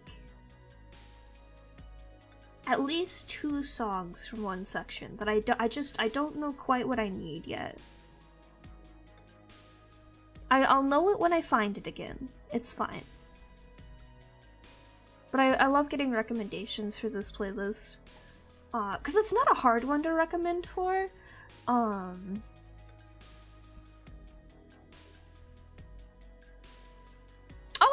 I thought I did. I must have gotten distracted by the raid. I loved it. Yeah. It's getting added. It's getting added somewhere for sure. It's already in my likes. I was listening to the rest of the album as well.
I'm currently listening to the Ambrosia playlist, actually, to make sure the changes in the order I did make sense.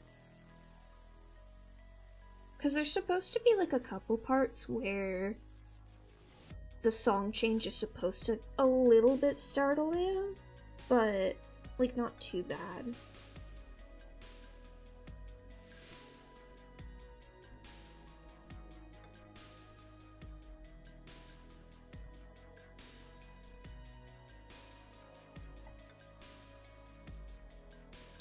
Let me take a look.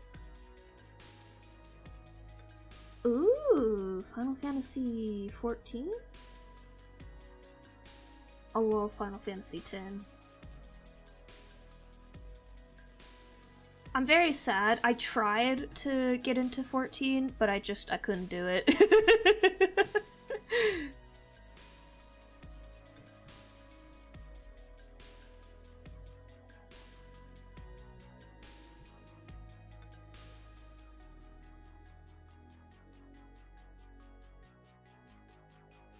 Oh god, this song is 10 minutes long. Oh goodness.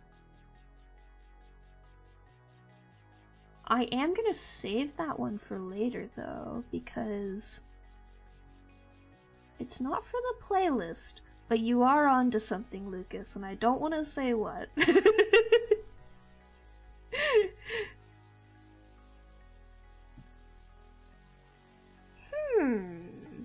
Intriguing.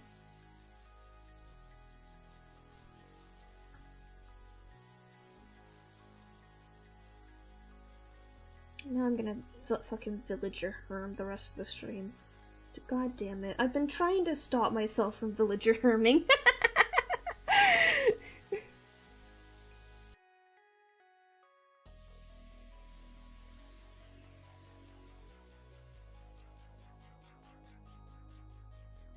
So, the playlist I linked, that is meant to be in the order that it's been put into. But I actually typically don't do neither.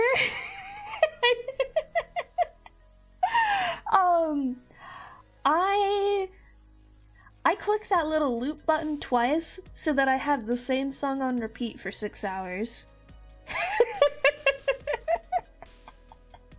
Also, Viper, you're so fucking right. I love Megalovania. Cosmograph. Look that up too.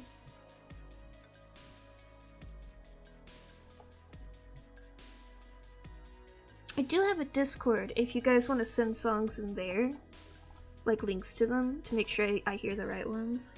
Hopefully this will work. Yeah, there we go. I do very much love song recommendations. Hey, in my defense, when you're trying to time something to an animatic, you do have to listen to it like 100 times. But no, I did that even before I started making animatics. I'm just like this. It's so funny looking at like my Spotify whatchamacallit every year, because it's just like one song 1,000 plays, one song 1,000 plays, another song 1,000 plays, and then like the last like 3 on the top 100 playlist only have like 1 or 2 plays on them. And all the other ones are just like played over and over and over and over again. But it's really funny. It's especially funny because one of the songs in the playlist, I actually know the person who made the song. He's my brother-in-law, and it's so funny because I mentioned to him after my sister finally linked me his stuff on Spotify that I was listening to his music, and he was like, yeah, I did see that somebody had listened to it a lot of times. And I was like, yeah, I'm sorry, I'm just like that. He's just like, oh my god, I didn't know.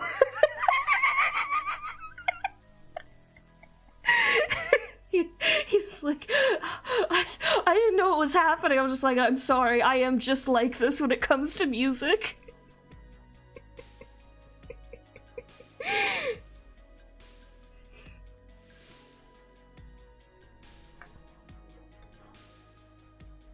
It's a good song though, like, come on. Of course I'm gonna listen to it over and over and again.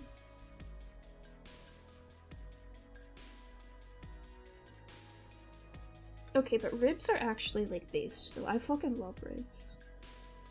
And I'm really sad, because I'm picky about the sauce for them. But whenever I have good ribs, I'm just, like, in the best mood. And they're so messy! Why are ribs so messy? Somebody invent a way of eating ribs that's not fucking terrifying to look at afterwards.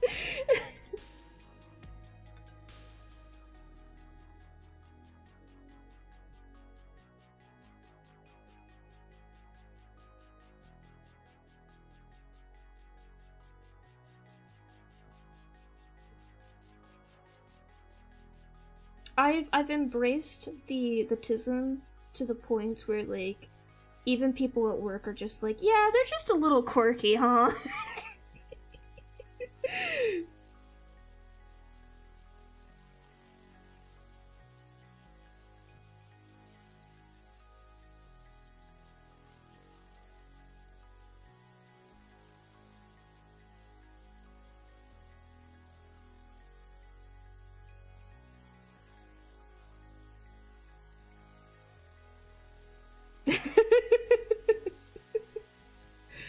Aha!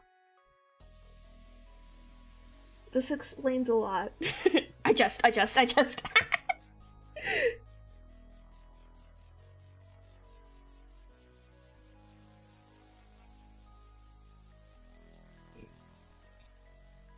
But yeah, why is it that eating ribs has to look like a fucking murder scene after you're done? It's the worst. The foods that are incredibly delicious but the worst to eat. Ribs, wings, crab. I jokingly said, this explains a lot that you being Canadian, because you've been very, very sweet and calm this whole time, but you've also been very apologetic, and it, like, that's the stereotype for Canadians.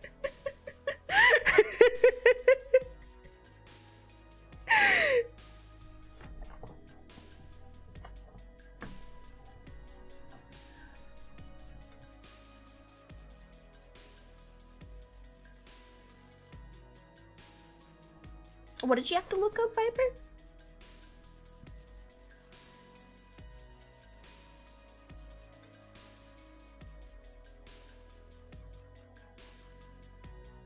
Excuse me, I'm so sorry.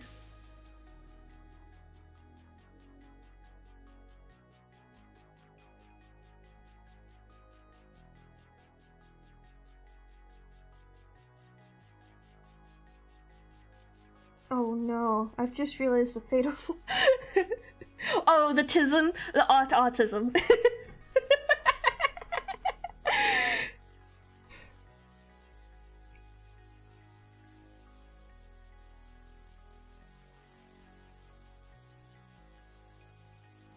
Oh, oui, oui.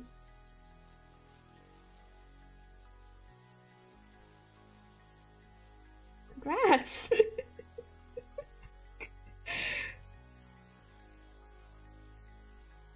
Now I'm thinking about Genshin. Why have you done this to me, Viper? Oh no. The Abyss rollover just hit, and I'm very proud of myself. On floor 12, I've gotten 4 stars so far. No worries. Have a good rest. So you know my schedule in the future. I stream on Fridays and Saturdays at the same time.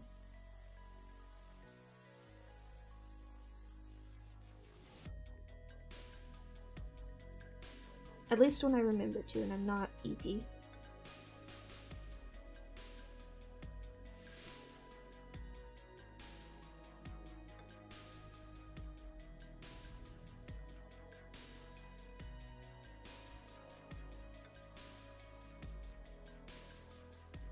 I don't think I've met anyone who's French, at least not in real life.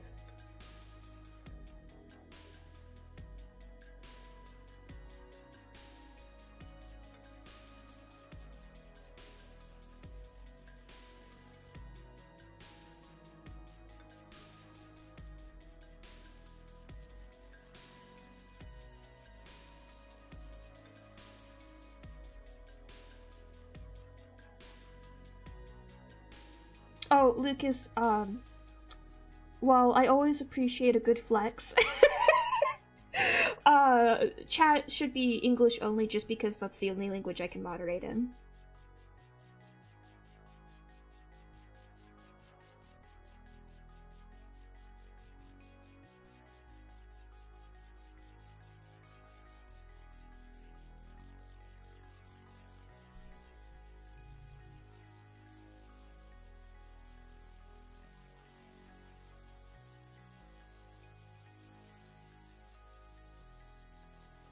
Mm-hmm.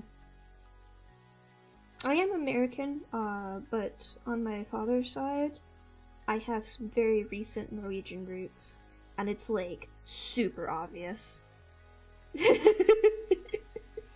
Like, people hear us say we're Norwegian, they're like, oh yeah, we can tell.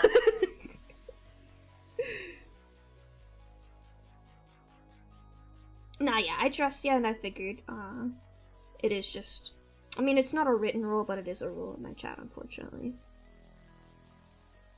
I'm not bilingual. One day I'll learn Chinese.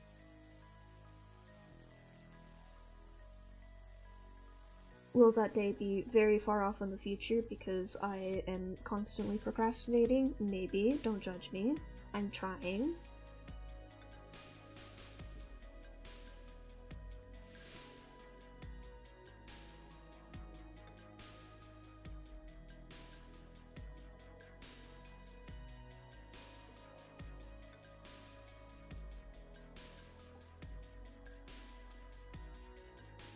Actually, I think I need to do this.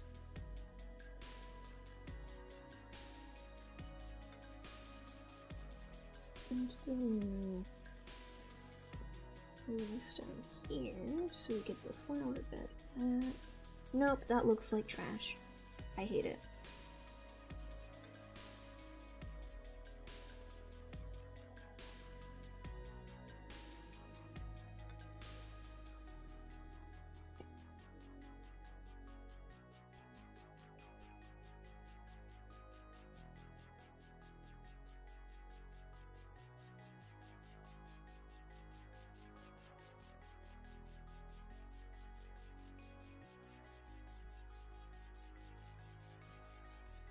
Sibling. I'm non-binary.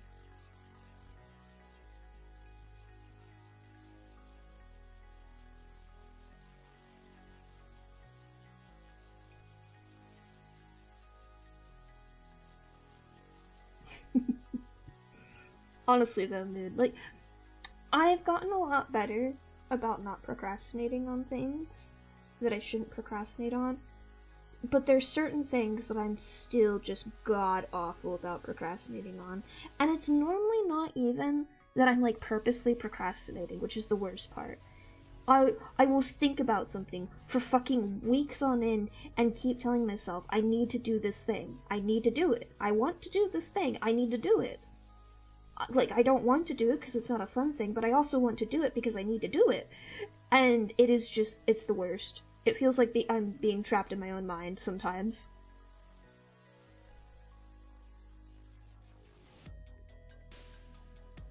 Yeah, no worries. Sibling usually works in that context. Honestly,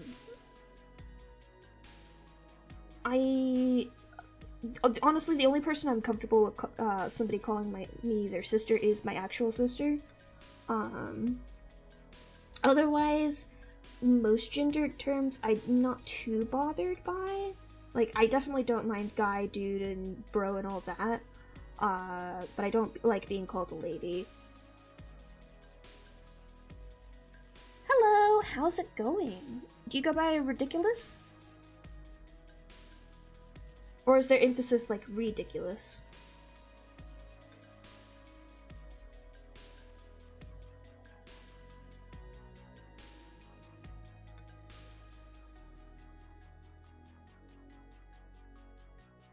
Alrighty, I will do my best to remember that. My dude. Yeah, exactly.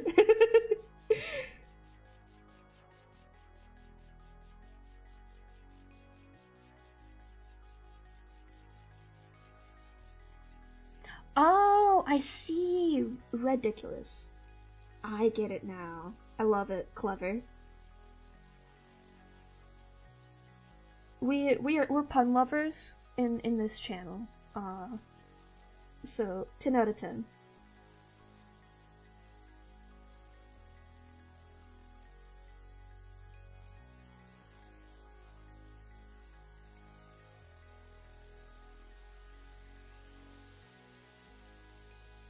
I'm still trying to find places to squeeze puns into Ambrosia's story.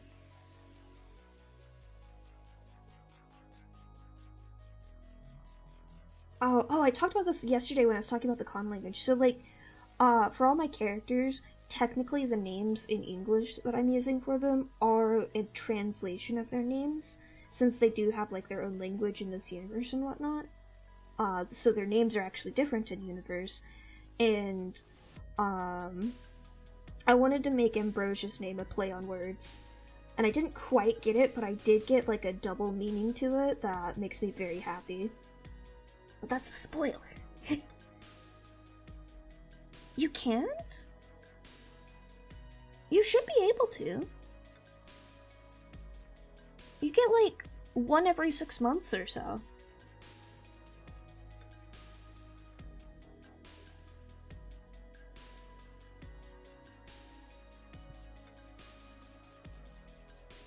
It should be, like, in your settings. I did have, like, the streamer settings. It didn't work, it just says you can't. Have you been able to contact support about that? That's awkward. That's weird.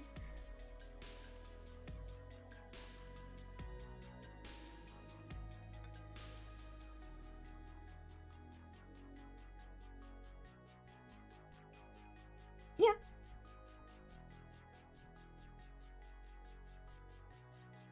They're fairly responsive. The only reason I didn't get, like, my thing solved was because I was a lazy little rat and didn't respond to them. But they're typically pretty responsive.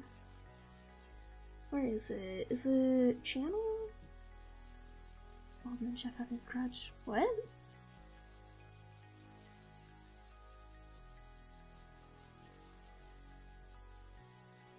Yeah, username updates can be performed once every 60 days. And the previous name will be released after 6 months. Oh, I forgot to turn my music back on again.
Thank you! It's, part of an animatic I'm working on.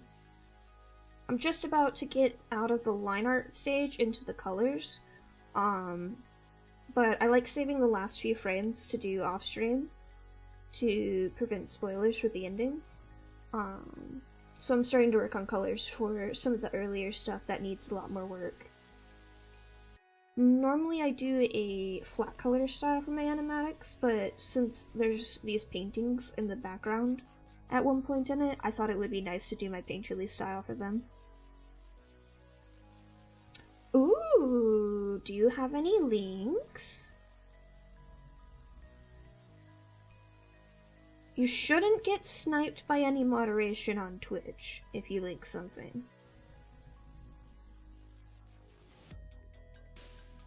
Ah, that's okay. I do love seeing what other people work on.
Oh, that makes sense. Honestly, totally understandable.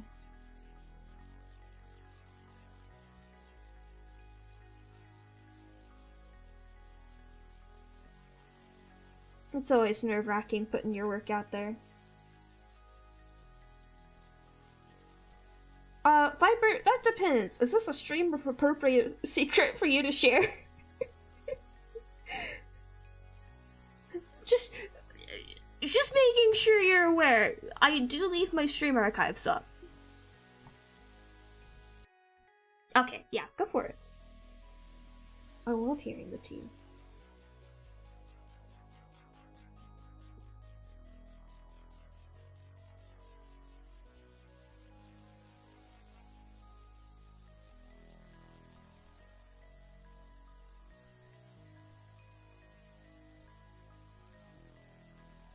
I just try to make sure people are aware that I don't delete my stream archives on YouTube.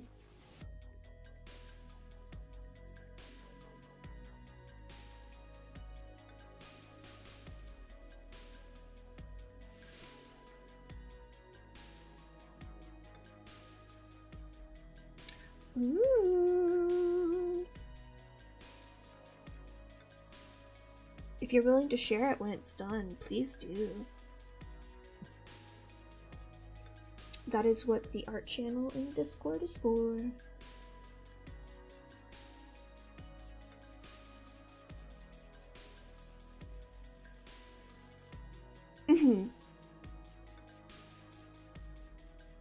No, yeah, I get you.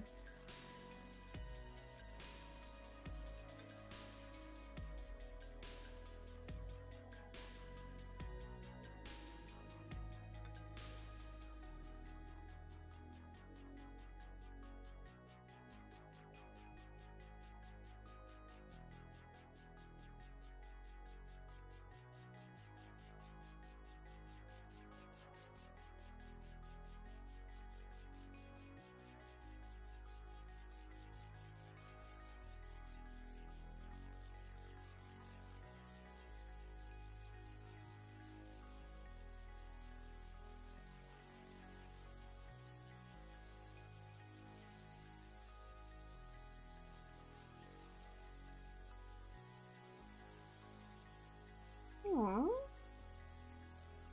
Why not?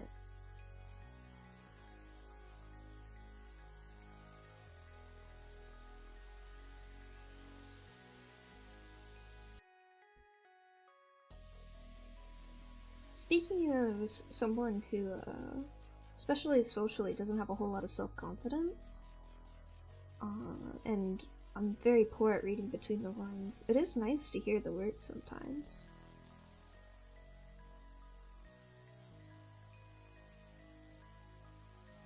I have the context I need, and that is Splatoon. Look, I've played Splatoon 3, I don't understand a fucking thing that's going on there, so if you just say Splatoon beating the shit out of something, that's good enough for me. I don't need that much context.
Oh, actually, speaking of work in progresses, I think I will be able to finish the line art for this one tonight, and I'll be able to post a Patreon tonight. I think Fridge is the only person who's on Patreon so far, though. But if that interests anyone to see that, that'll be up on Patreon soon.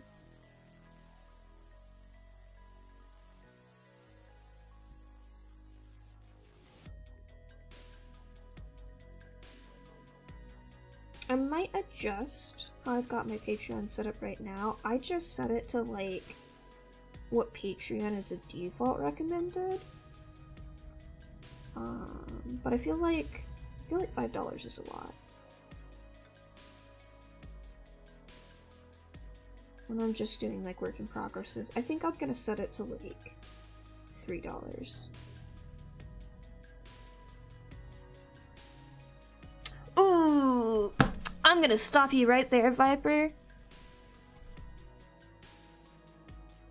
Just because it feels like somebody knows something that's gone unsaid, doesn't necessarily mean they do. And this is exactly what I mean. I'm a very direct person.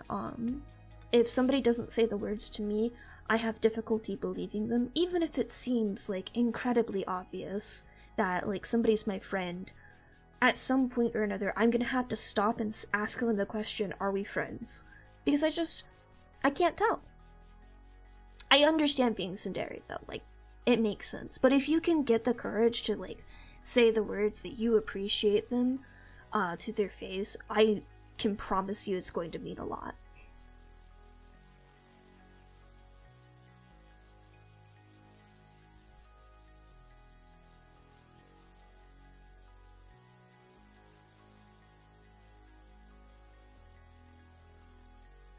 I'm sure people may think of me as a little naive or someone who wears their heart on their sleeve too much. I know I've been told both those things in the past a lot,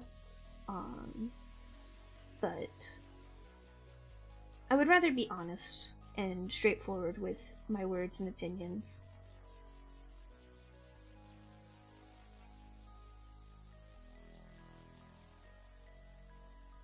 I know, being the way I am has gotten me in trouble sometimes, and it's definitely offended people when I couldn't put the words out properly. And I'm too honest for my own good sometimes. But at the end of the day, I still prefer that over trying to obfuscate who I am as a person. It's made me a lot more comfortable and confident at work to be the quirky, weird person I am and still be accepted for that.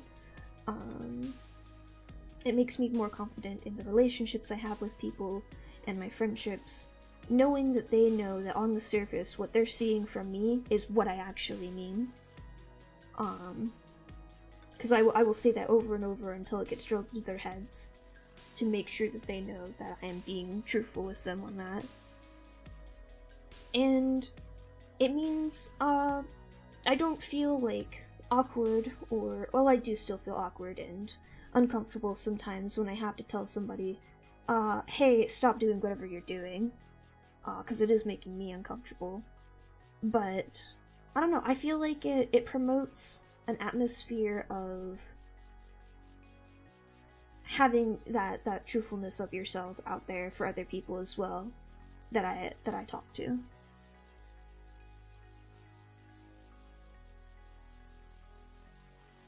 And I'm not saying it's an easy thing to do. I know it's difficult. I had to teach myself to do this and learn it over time, even if it is kind of my default state of mind. I struggle a lot with conversation and being social, and it may not seem like that because I probably sound like I know what the fuck I'm doing when I'm talking, but it's actually one of my greatest struggle areas that I used to do a lot of like mimicry of other people to get by socially, because I didn't know what to do, and there's a really clear moment of like when my mouth has gotten me in trouble because I was too honest in, I think it was middle school.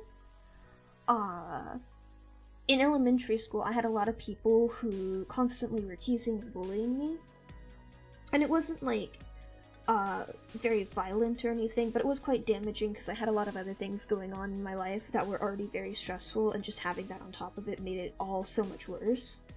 So when I got into later elementary school and middle school, I couldn't trust a single one of my peers.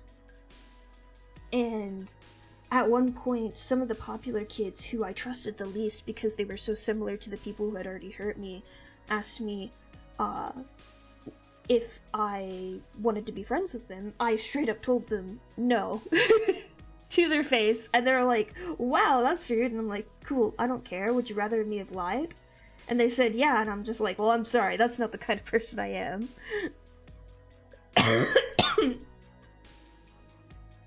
And I think about that sometimes, because I still feel like I was in the right to say, no, I don't really want to be friends with you, but at the same time, I think they're also right. I was very rude.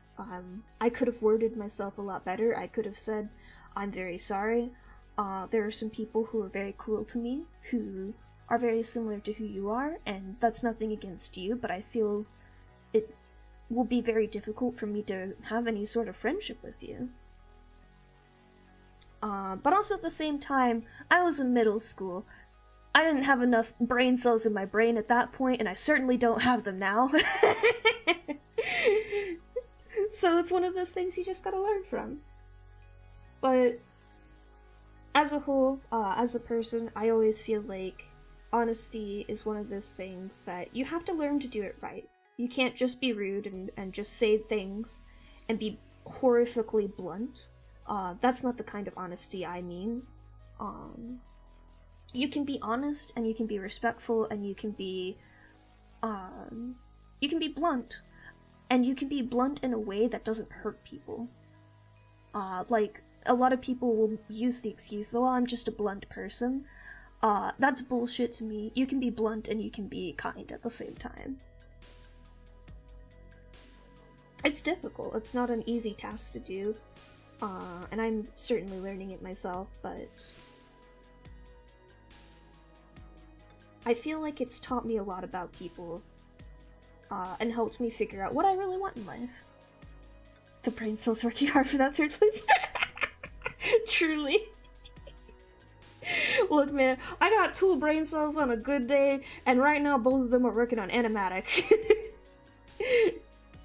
And the other half of a brain cell I have is, like, desperately trying its hardest to not start another animatic in the middle of the other 3 that I have right now.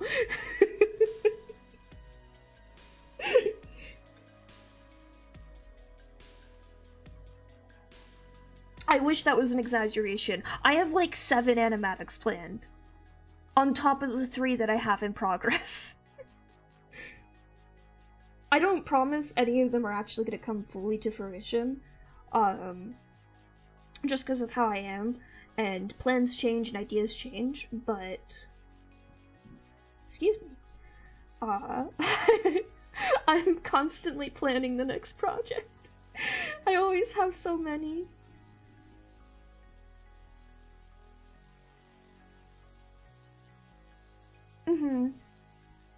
Yeah. That is honestly the sign of a good friendship, if you can talk out your problems together. I know every friendship's gonna be different, but like, friends are there to lean on them, and for them to be able to lean on you in return.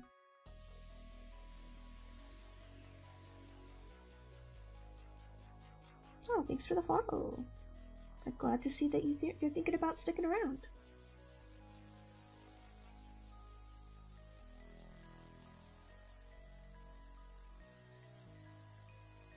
But yeah, I'm very constantly frustrated by, like,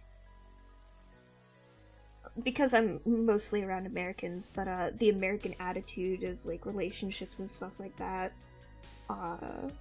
because it is so in opposition of how I am as a person and how I think. Because people will say things and they won't mean them that way, they'll mean them in a completely different way, and I'm too tired and stressed to fucking make a book report on every sentence you say. Just say what you mean around me. 9 times out of 10, you're probably not gonna offend me, and the other time, like, it's probably not gonna even be that bad if you do happen to actually offend me. America's just like this. America's a fucking travesty.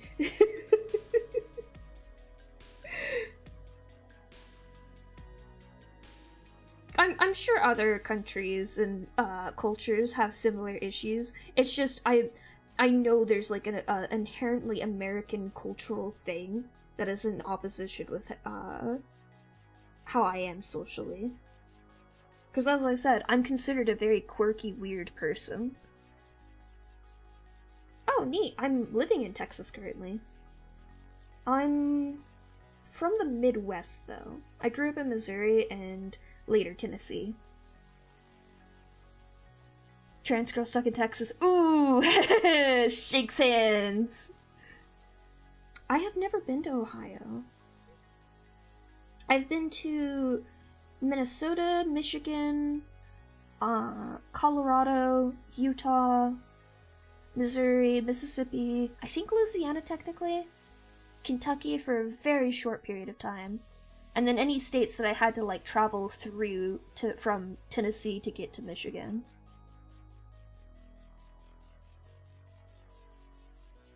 Oh, and most recently California. I forgot. That one's a new one. That was literally like last month. I would say it's more of like regions of states, but you're not wrong, Philip. There's like at least like 6 different cultures in America, and it's so weird when you go from one to another. Like, oh my god. So I lived in a part of like Tennessee, Missouri, where soda was the way you referred to soda.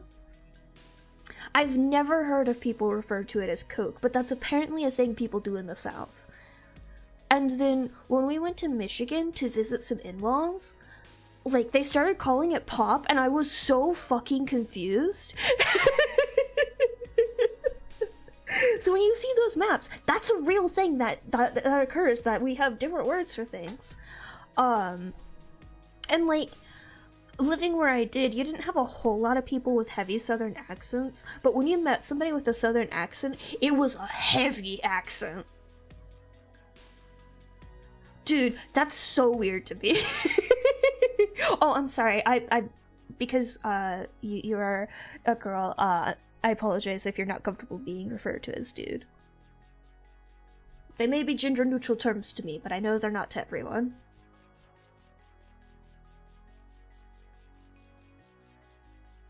Okay. Always gotta double check, because I know everyone's comfort level with that sort of thing is different.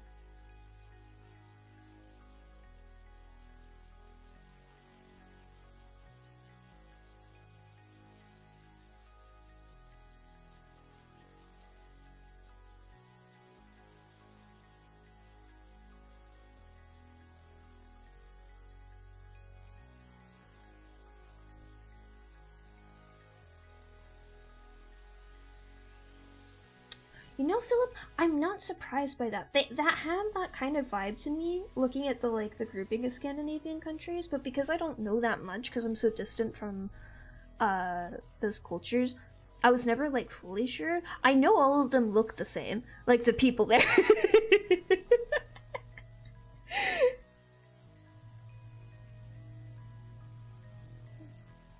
Because everyone who sees me is just like, oh yeah, I can see the Scandinavian blood.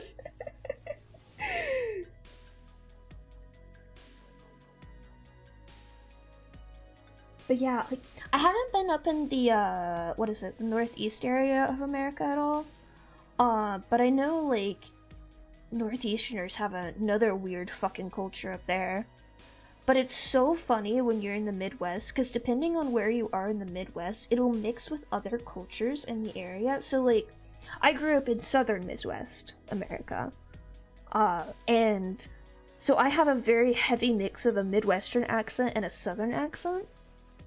But you won't hear those except on certain words, or if I'm in a certain mood. If I'm very excited, you'll hear the southern come out a little bit more.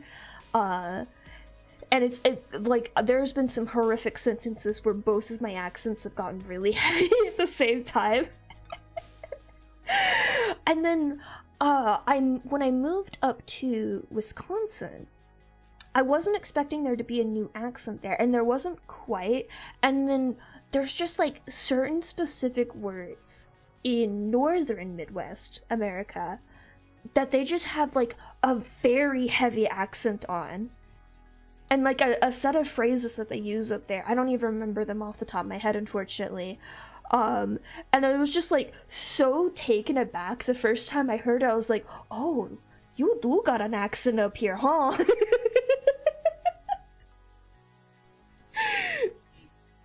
And then I moved down to Texas, and I'm getting hit with the fucking southern accent again on occasion, and it's just, the whiplash. It really is like that, though, Philip. I wish I could remember the one sentence that, happened on that, stunned me after I said that so much I snapped out of it. Because it was so funny.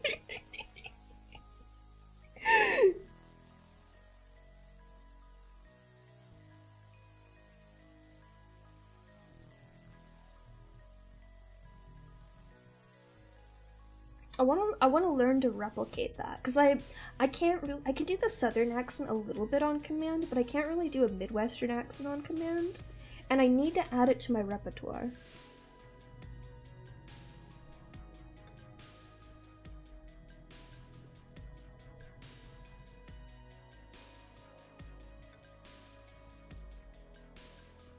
I think that's just a good skill for everyone to have, Viper.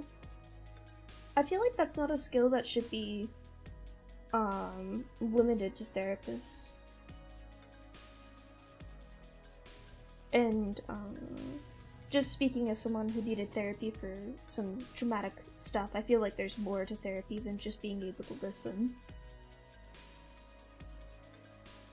It's not really an empathy or a listening thing, it's how do I put it?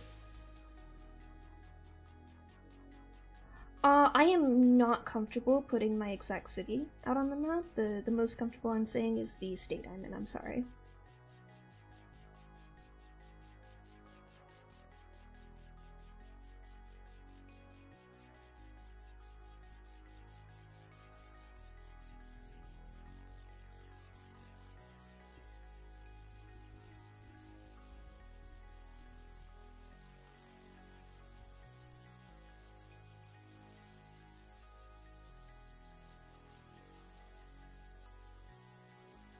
I'm one of those older internet people. I'm not even old. I just got raised on older internet ideals, where I'm just like, I can't tell anyone anything. Not even my birthday. That's why I'm so vague about it. Occasionally I'll slip up and I'll say my full birthday, but like the day and the month.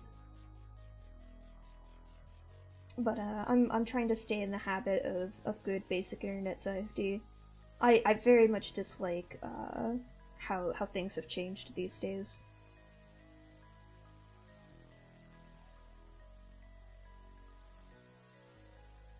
But I can say this, if you live in like a major city area, you are almost certainly not the only trans person there. I haven't been to the entirety of Texas, I've only been to a few locations. But I firmly believe that the more we speak up and the more we work towards a better future for everyone, it will become better.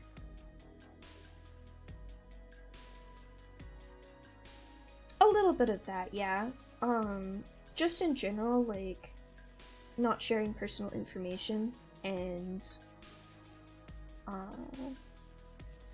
being kind of like protective of information about yourself. Like, I know I talked about like things in like horror games that make me uncomfortable, but I actually have not talked a lot about specific triggers that I have.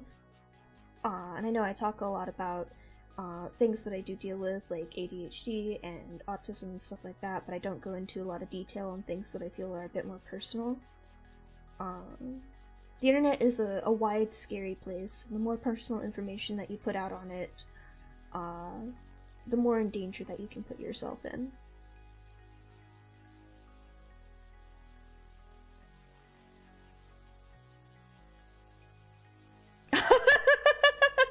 Aww, Viper! Oh my gosh. That's precious, actually. I adore that.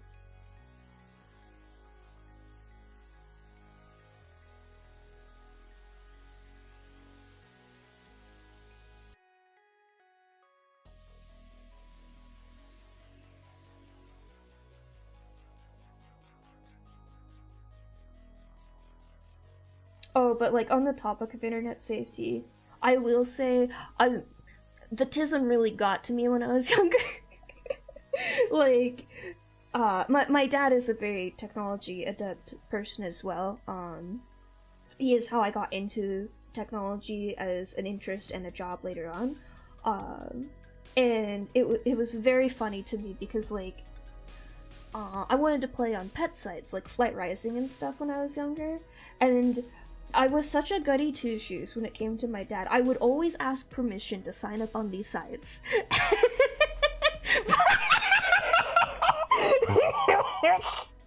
Viper, I was gonna say it in a joking way, and I had to stop myself because I didn't know if it would be too far for you, but I had to stop myself with all of my willpower from saying, in a gay way?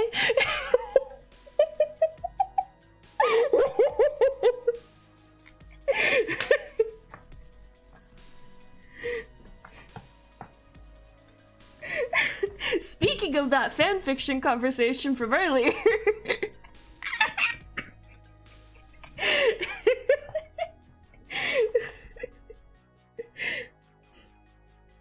Listen, man, sometimes things just slip out, you know? When we were playing D&D one time, Innie was going into, like, detail on some of the NPCs, and there was two that, like, we hadn't seen them interact together in character yet, because, one of them thought the other was dead, and, we were trying to see if reuniting them would be a bad idea or not, due to a number of different factors, and I was so sad because my character was out of commission at the time, and this NPC just starts going on this like long memory journey of this close relationship she had with this character, and I was just in text chat on Roll20 going, gay, gay, homosexual, gay!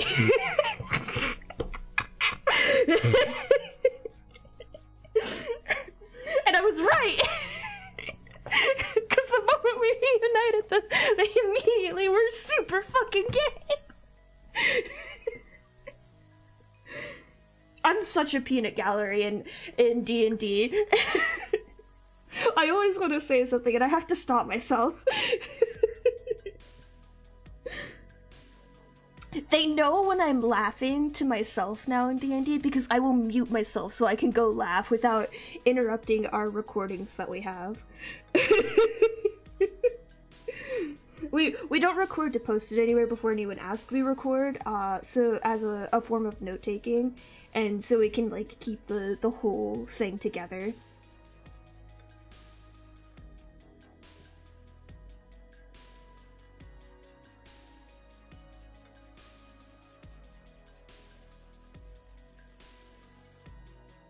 But yeah, Viper, you're so right.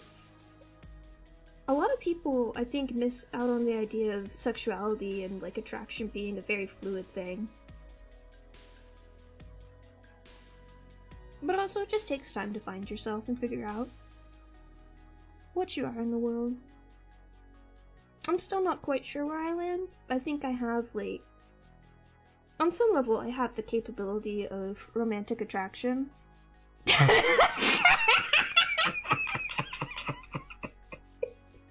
I don't want to be intrusive, but you have me so intrigued now, Viper. Now I want details if this ever does happen.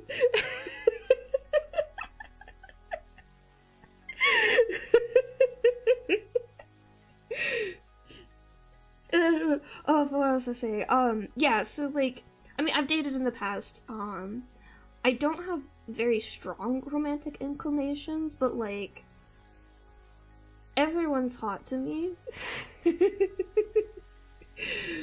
So, like, I know on some level I'm definitely pan, at least. Pan/bi, whatever you want to call it. They're the same thing to me.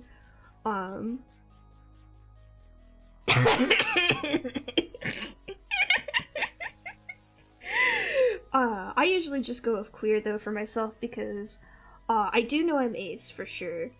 But I think I'm somewhere on the aromantic spectrum as well. I feel like I just struggle with it a lot. But I like the idea of romance.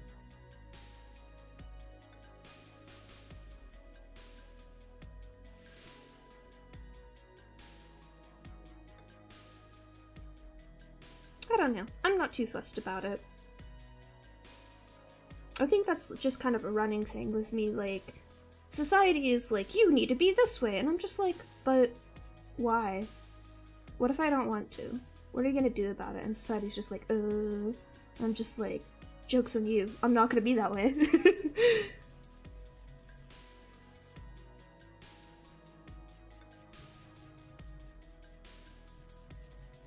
Oh, I need to find the post on Tumblr. There's several of this genre, of this newer meme on Tumblr that is very relevant to what you've just said, Philip.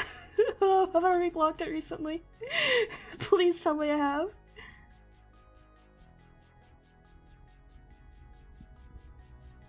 I need the wording so I can recite it in a beautiful way.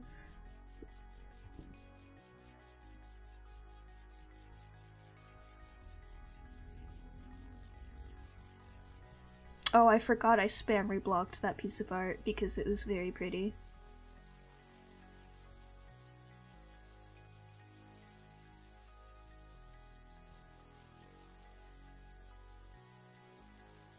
I also spammed a lot of stuff about the menu. I watched a movie recently for once.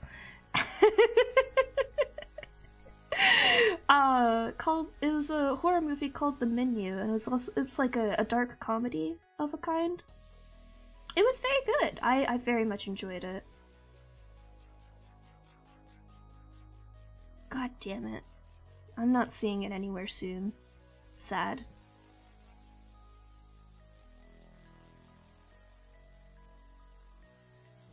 It was something along the lines of like, I feel like if I just explain it, it won't be as funny.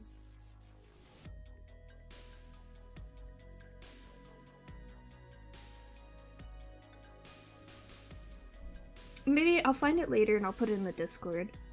It's one of my favorite running memes at the moment, though. Oh my gosh.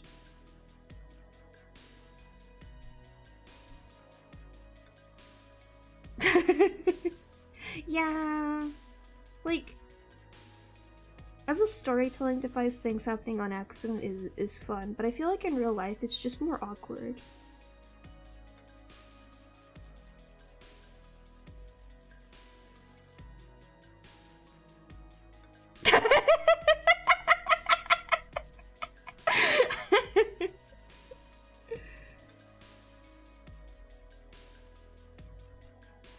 No worries, Viper. I realized you didn't, but I was gonna let you come to the realization of what you said on your own.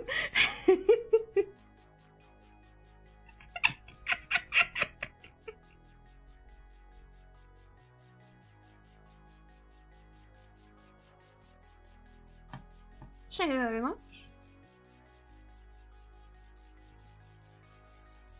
Oh! Well, good news for you. I keep everything in one place.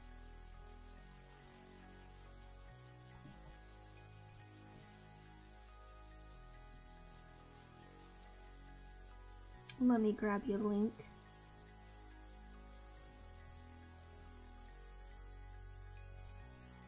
I got you.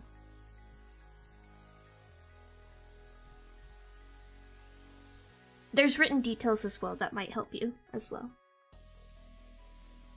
Oh, the fly! The fly! The fly! I got it! I got the motherfucker! It's dead!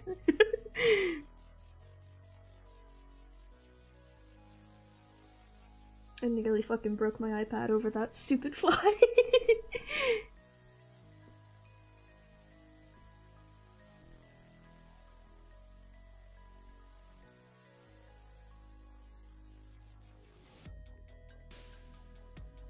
I'm not gonna eat it! No! I'm not eating the fly!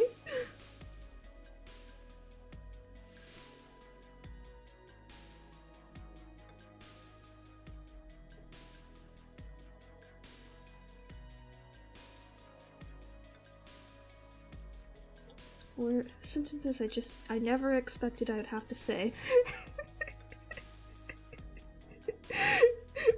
I'm not gonna eat the fly.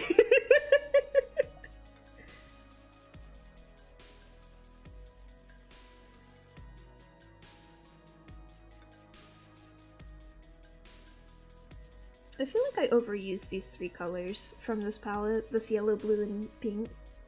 But it's such a good combo.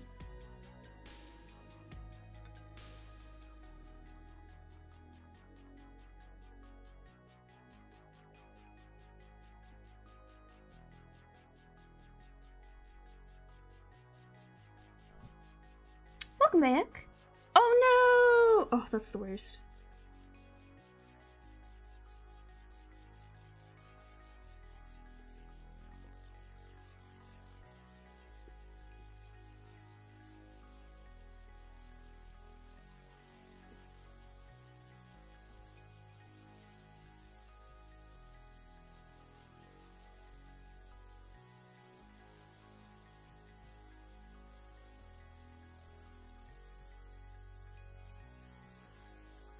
Well, so far with the Ambrosia playlist, I'm very pleased.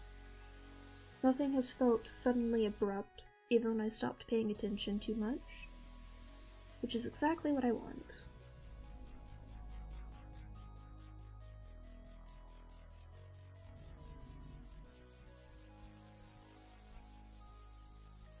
I'll have to make sure thematically I got everything in the right order still, though. I know my tweaking earlier was pretty good, but there's a few I would have to check on still.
I would be curious in the future if anyone manages to guess a plot point based off this playlist, though. A lot of the songs in here are actually songs I do plan on doing animatics to. Not all of them, of course. But it will certainly be interesting.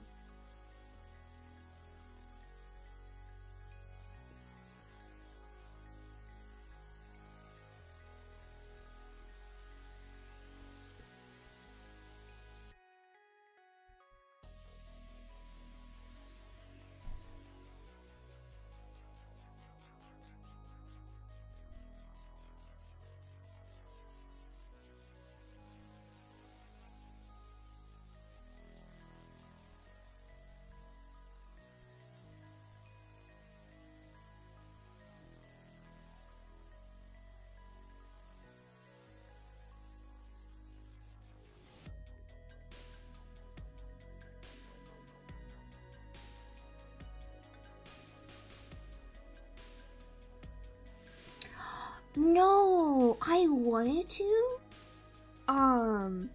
but unfortunately it overlaps with the timing of other songs and moments that I want to do. It actually kind of overlaps, so the one I'm working on, and probably the next one in the Ambrosia series, which is going to be Grow Back, I had Grow Back sketched out first. And then I heard the song Dum Dum, and I realized it was super fitting for this moment in time. And Lone Digger is a part of that group there. Shinigami, the song that's in Japanese between those ones, is technically not. It's technically, if you wanted to go like for what it's representing in Ambrosia's story, it's technically before it, but it's supposed to be representative of another character in Ambrosia's story, and that's why it's in the position that it is in.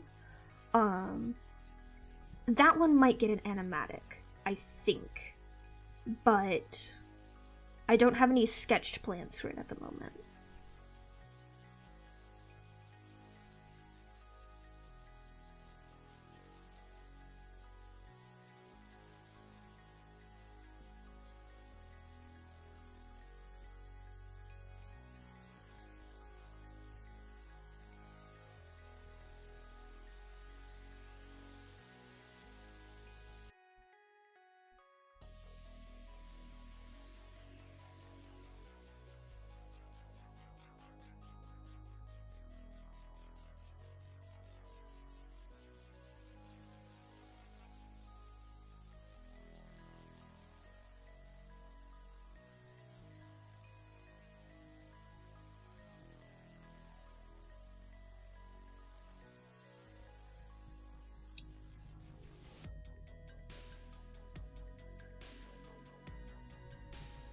More than you'd hope, but less than you'd think.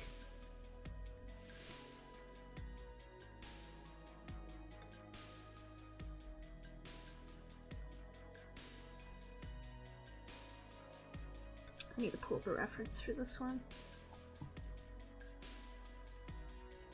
I've drawn them already in this animatic, so I can just pull up the video file for it.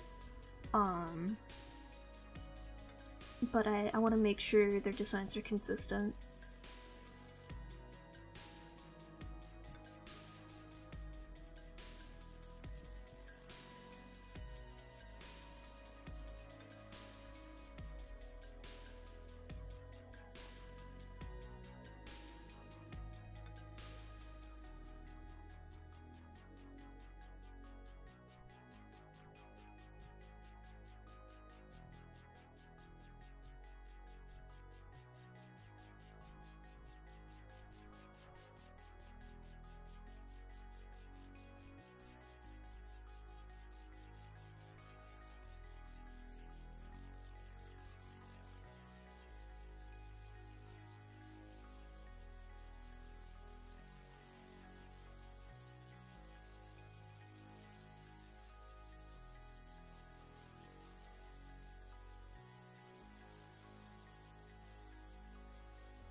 Rest assured, Viper, if,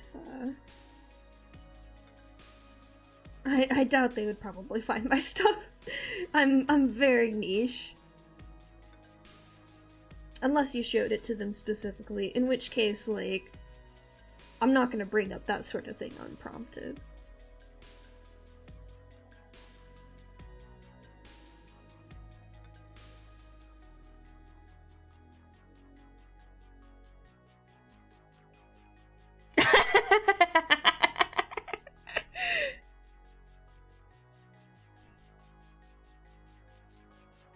To me, I've had a situation where, like, I had a crush on somebody, and my friends in real life, like, did the whole, like, shipping thing with me and this person, and it ended up being a very uncomfortable thing, even though it was never meant in that way. And it was meant as, like, a show of support for me, and hoping I get a chance to date the person, but I don't know, that's just not something I would want to do to somebody else. So, please rest assured that if they did end up finding their way here, I certainly wouldn't say anything, and if anyone else was an ass about it, I would make sure to nip it in the bud. It was meant as a joke, and it shall stay as one. The battle will be legendary.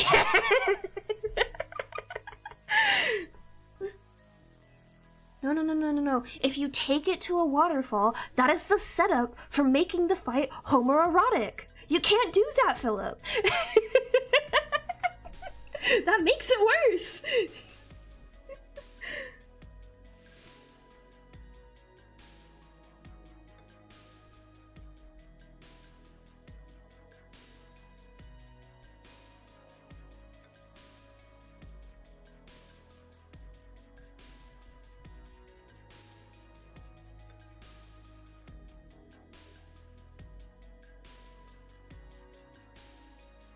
It's so weird drawing Ambrosia as a very happy-go-lucky character, because normally they're, like,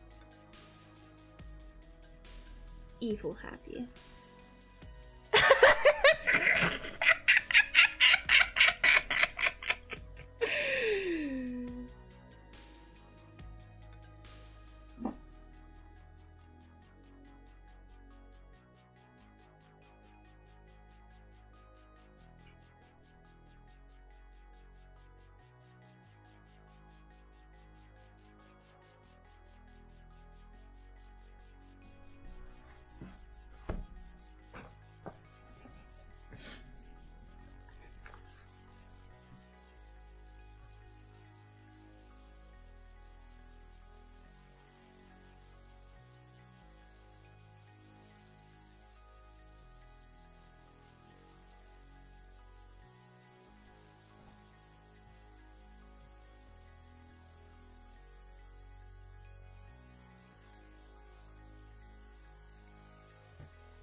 Oh god, what a fucking mood, Lucas.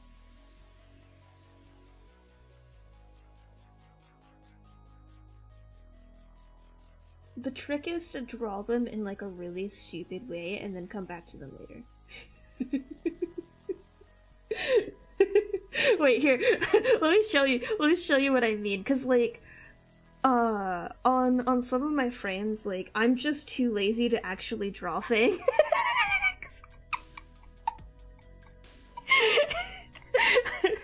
Like, this is what my doodle, like, storyboard looks like. These are dead people.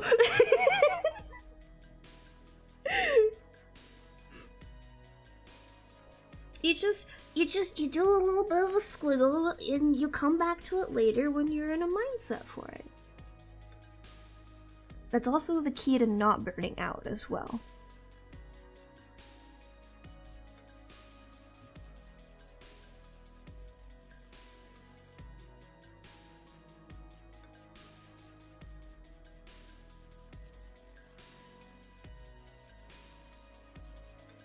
Alrighty.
Easy solution. Boob cutout.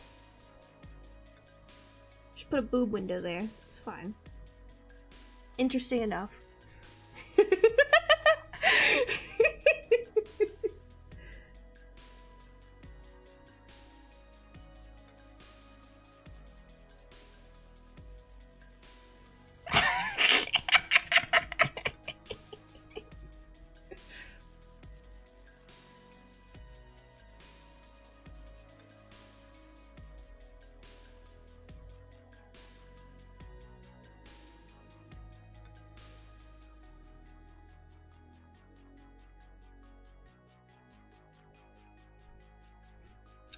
The real answer is actually also boob cutout window, but also looking at real clothing, including a lot of the stitching and the lines where fabric is met together and stitched together on the inside, helps a lot with creating interest in the clothing that you draw.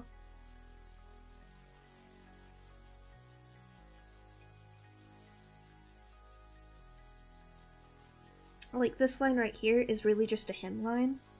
I like doing lines on the shoulders as well for the fold there at the moment the shoulder bends. Also, learning how to draw folds properly helps a lot as well.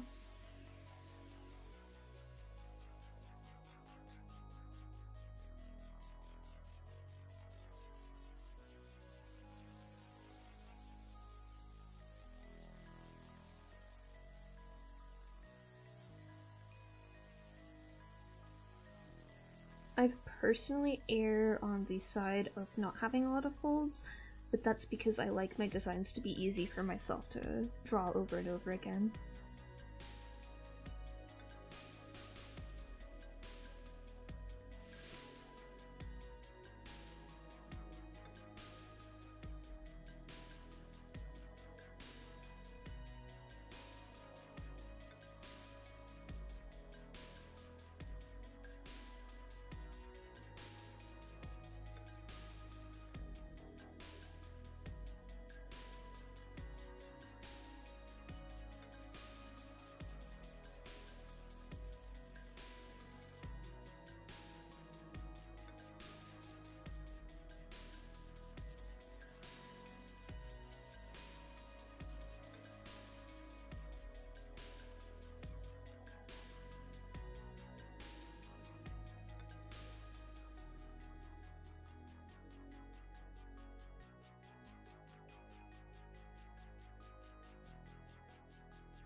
Welcome back!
supposed to be a gangly motherfucker, but it's not supposed to have a giraffe neck.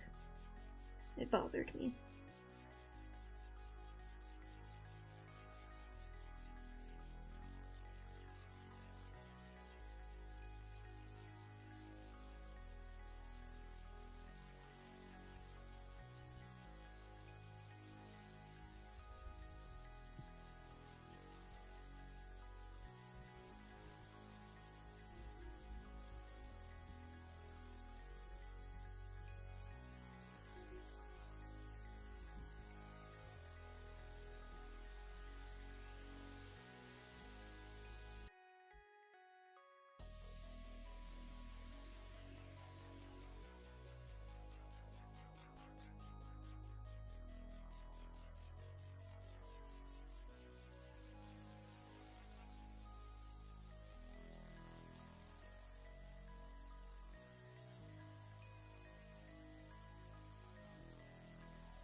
I forgot to play music again!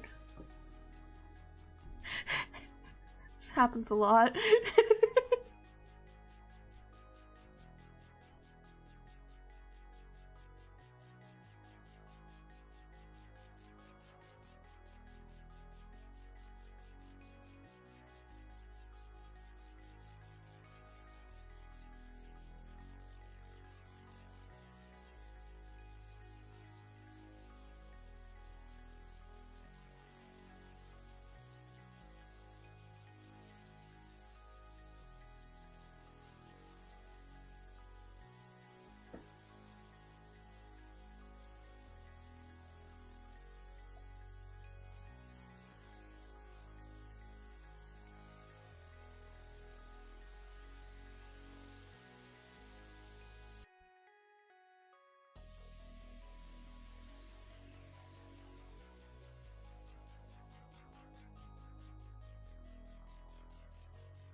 one's fine. I don't mind. I usually have more discomfort with feminine terms than masculine. But that's like a phrase that I say a lot, so I don't mind that. If you hear me refer to myself in a certain way or refer to somebody else in a certain way, I'm probably comfortable with it being referred to me in that way as well.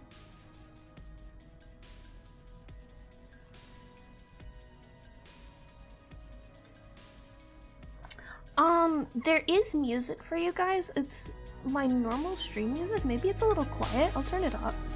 How's that for you guys? I'm listening to music on Spotify. I usually just have a low music in the background for my stream so it's not dead silent when I'm not talking.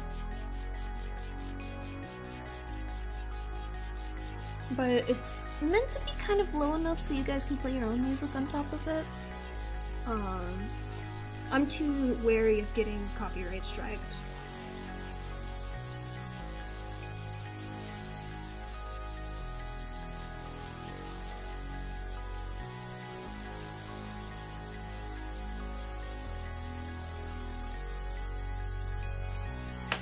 Need to do hand stretches. Yeah, please feel free to either link there or link in the Discord, or just send it in the Discord.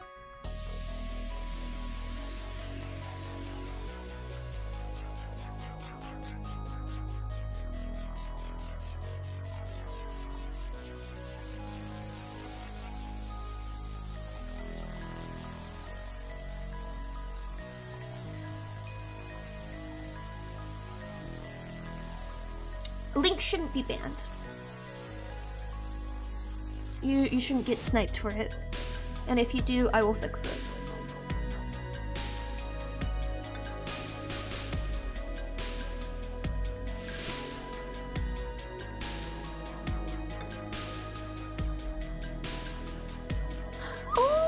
Oh my gosh, I love them! I love the coat, and I love the style that you have going for this. I'm jealous. I can't draw furries. I have a lot of trouble with anthros.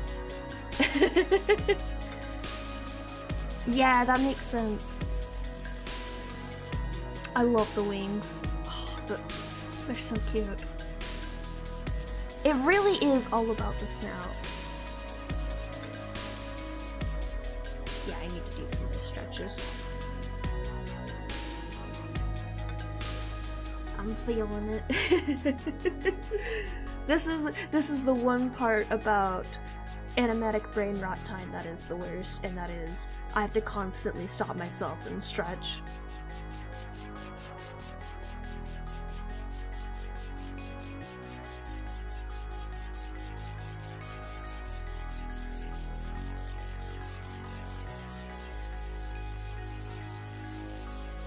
Oh yeah, that's right.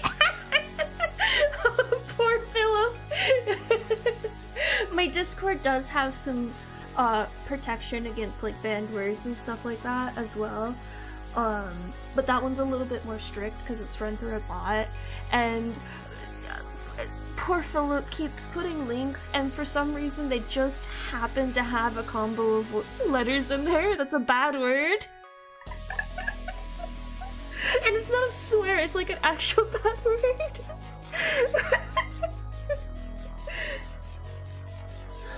Hi.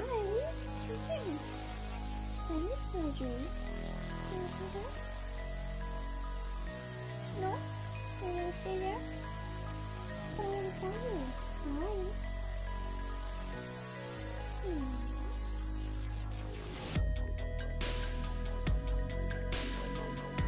You've been really good today, baby girl. Wow.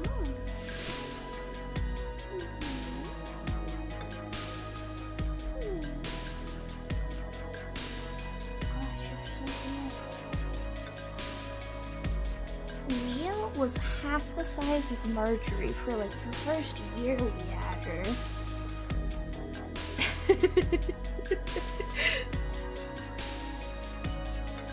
Which is why, like, seeing how big Marjorie is kind of terrifying. But also, if I have a big, like, one of those giant Maine Coons, it would be so cool. I don't know how big she's gonna grow, but I know she's gonna be a big one. Yeah. She's got so much energy, though. I really need to start taking her for walks. It's just, it got really cold out, and she's still a little kitten, so... I want to make sure she's okay. Yeah, right. You want to go outside? She has to get used to outside still.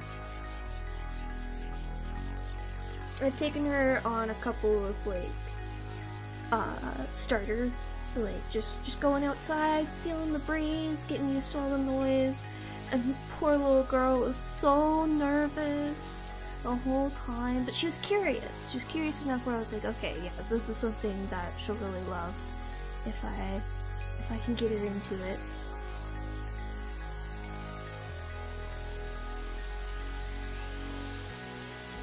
Okay, I think I'm gonna put, I got some newer,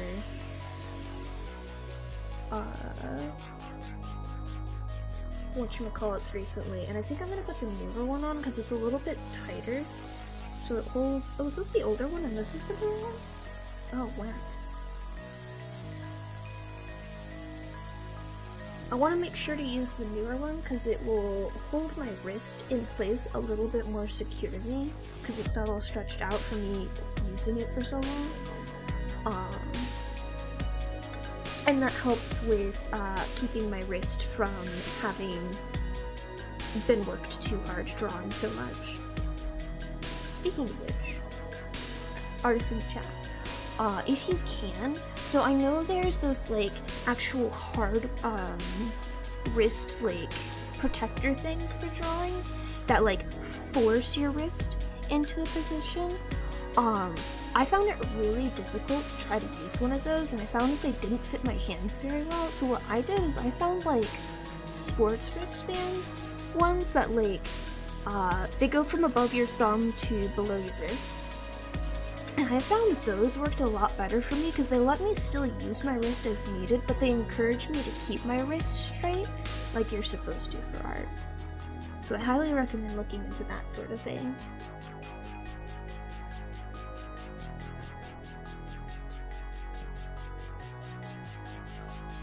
If you can deal with the ones that like solidly hold your hand into one position, like go for it. I can't deal with them.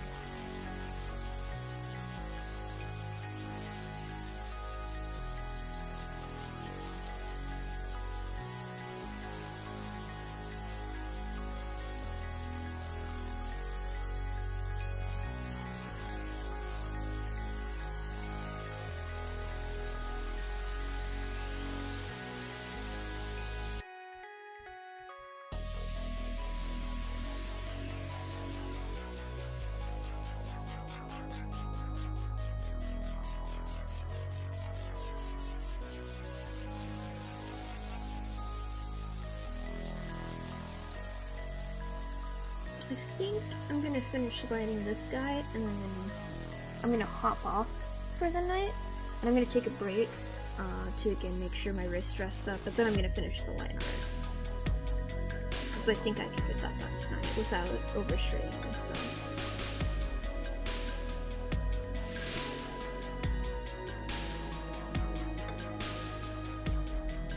I might get some more pizza out of the fridge though.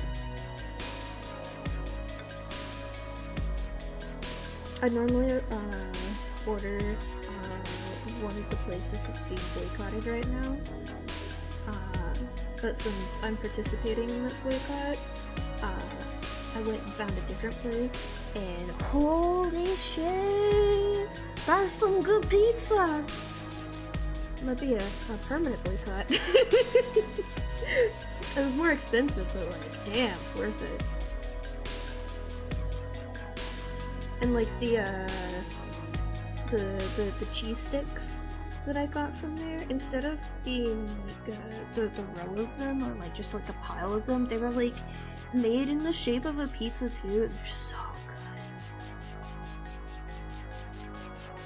I don't know if it's a local place or if it's a chain though.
Yes, you are.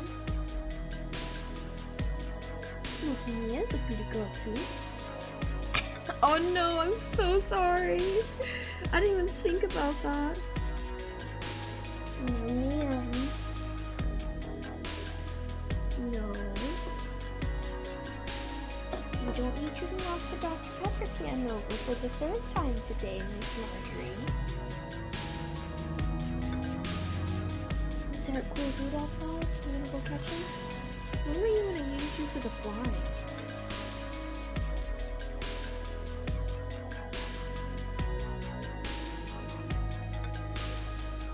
Man.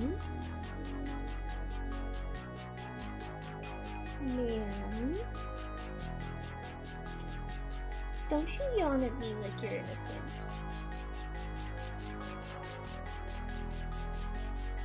I know those innocent eyes hold mischief. Yeah, that's right, you turn away. I know you're a little shit.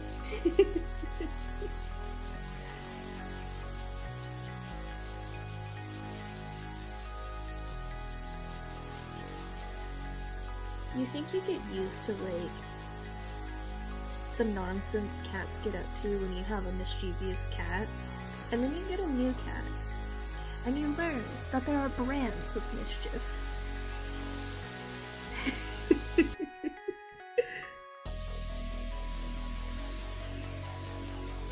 Marjorie, for those who have not been introduced to her too much, steals things.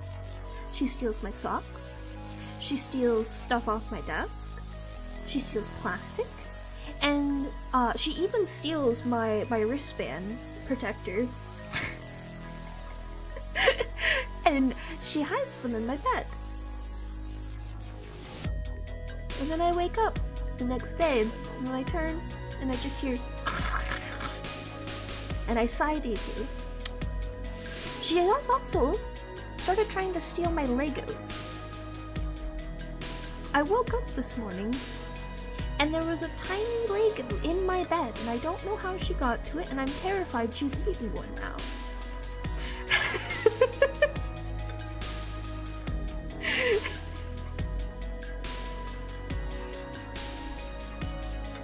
In the same vein, Mia and Annabelle before her, never interested in human food. Annabelle used to be super interested in chocolate, and that's it.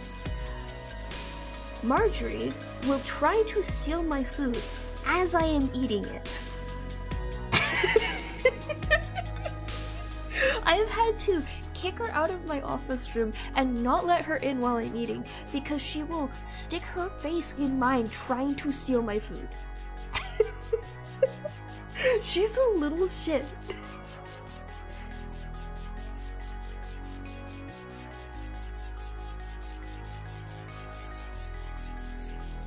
I got a really clean sketch for the person on the right here, so I think I'm gonna leave it here. Because that'll be super easy to clean up later.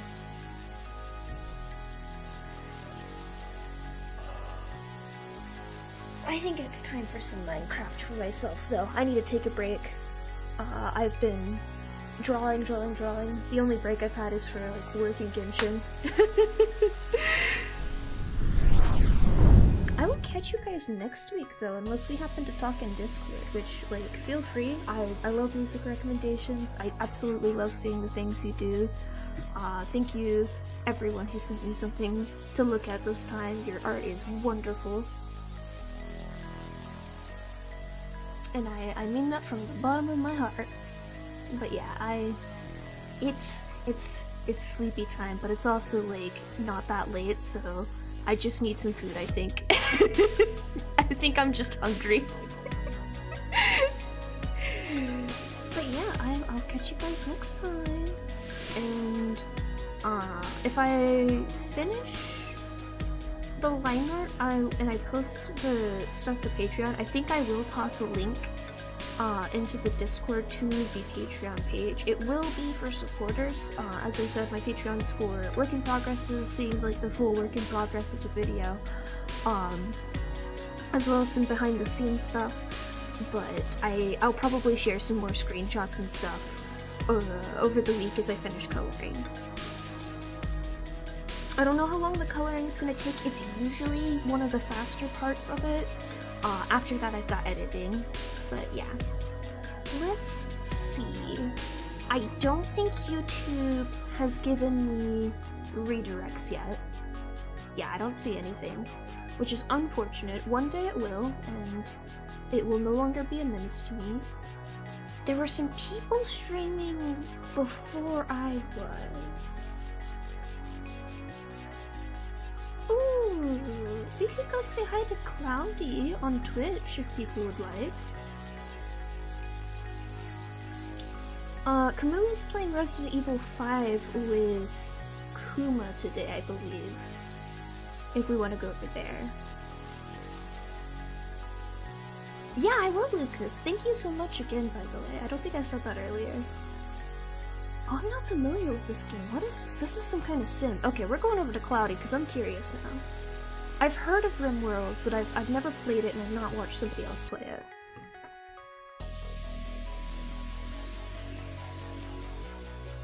But yeah, I'll catch you guys another time.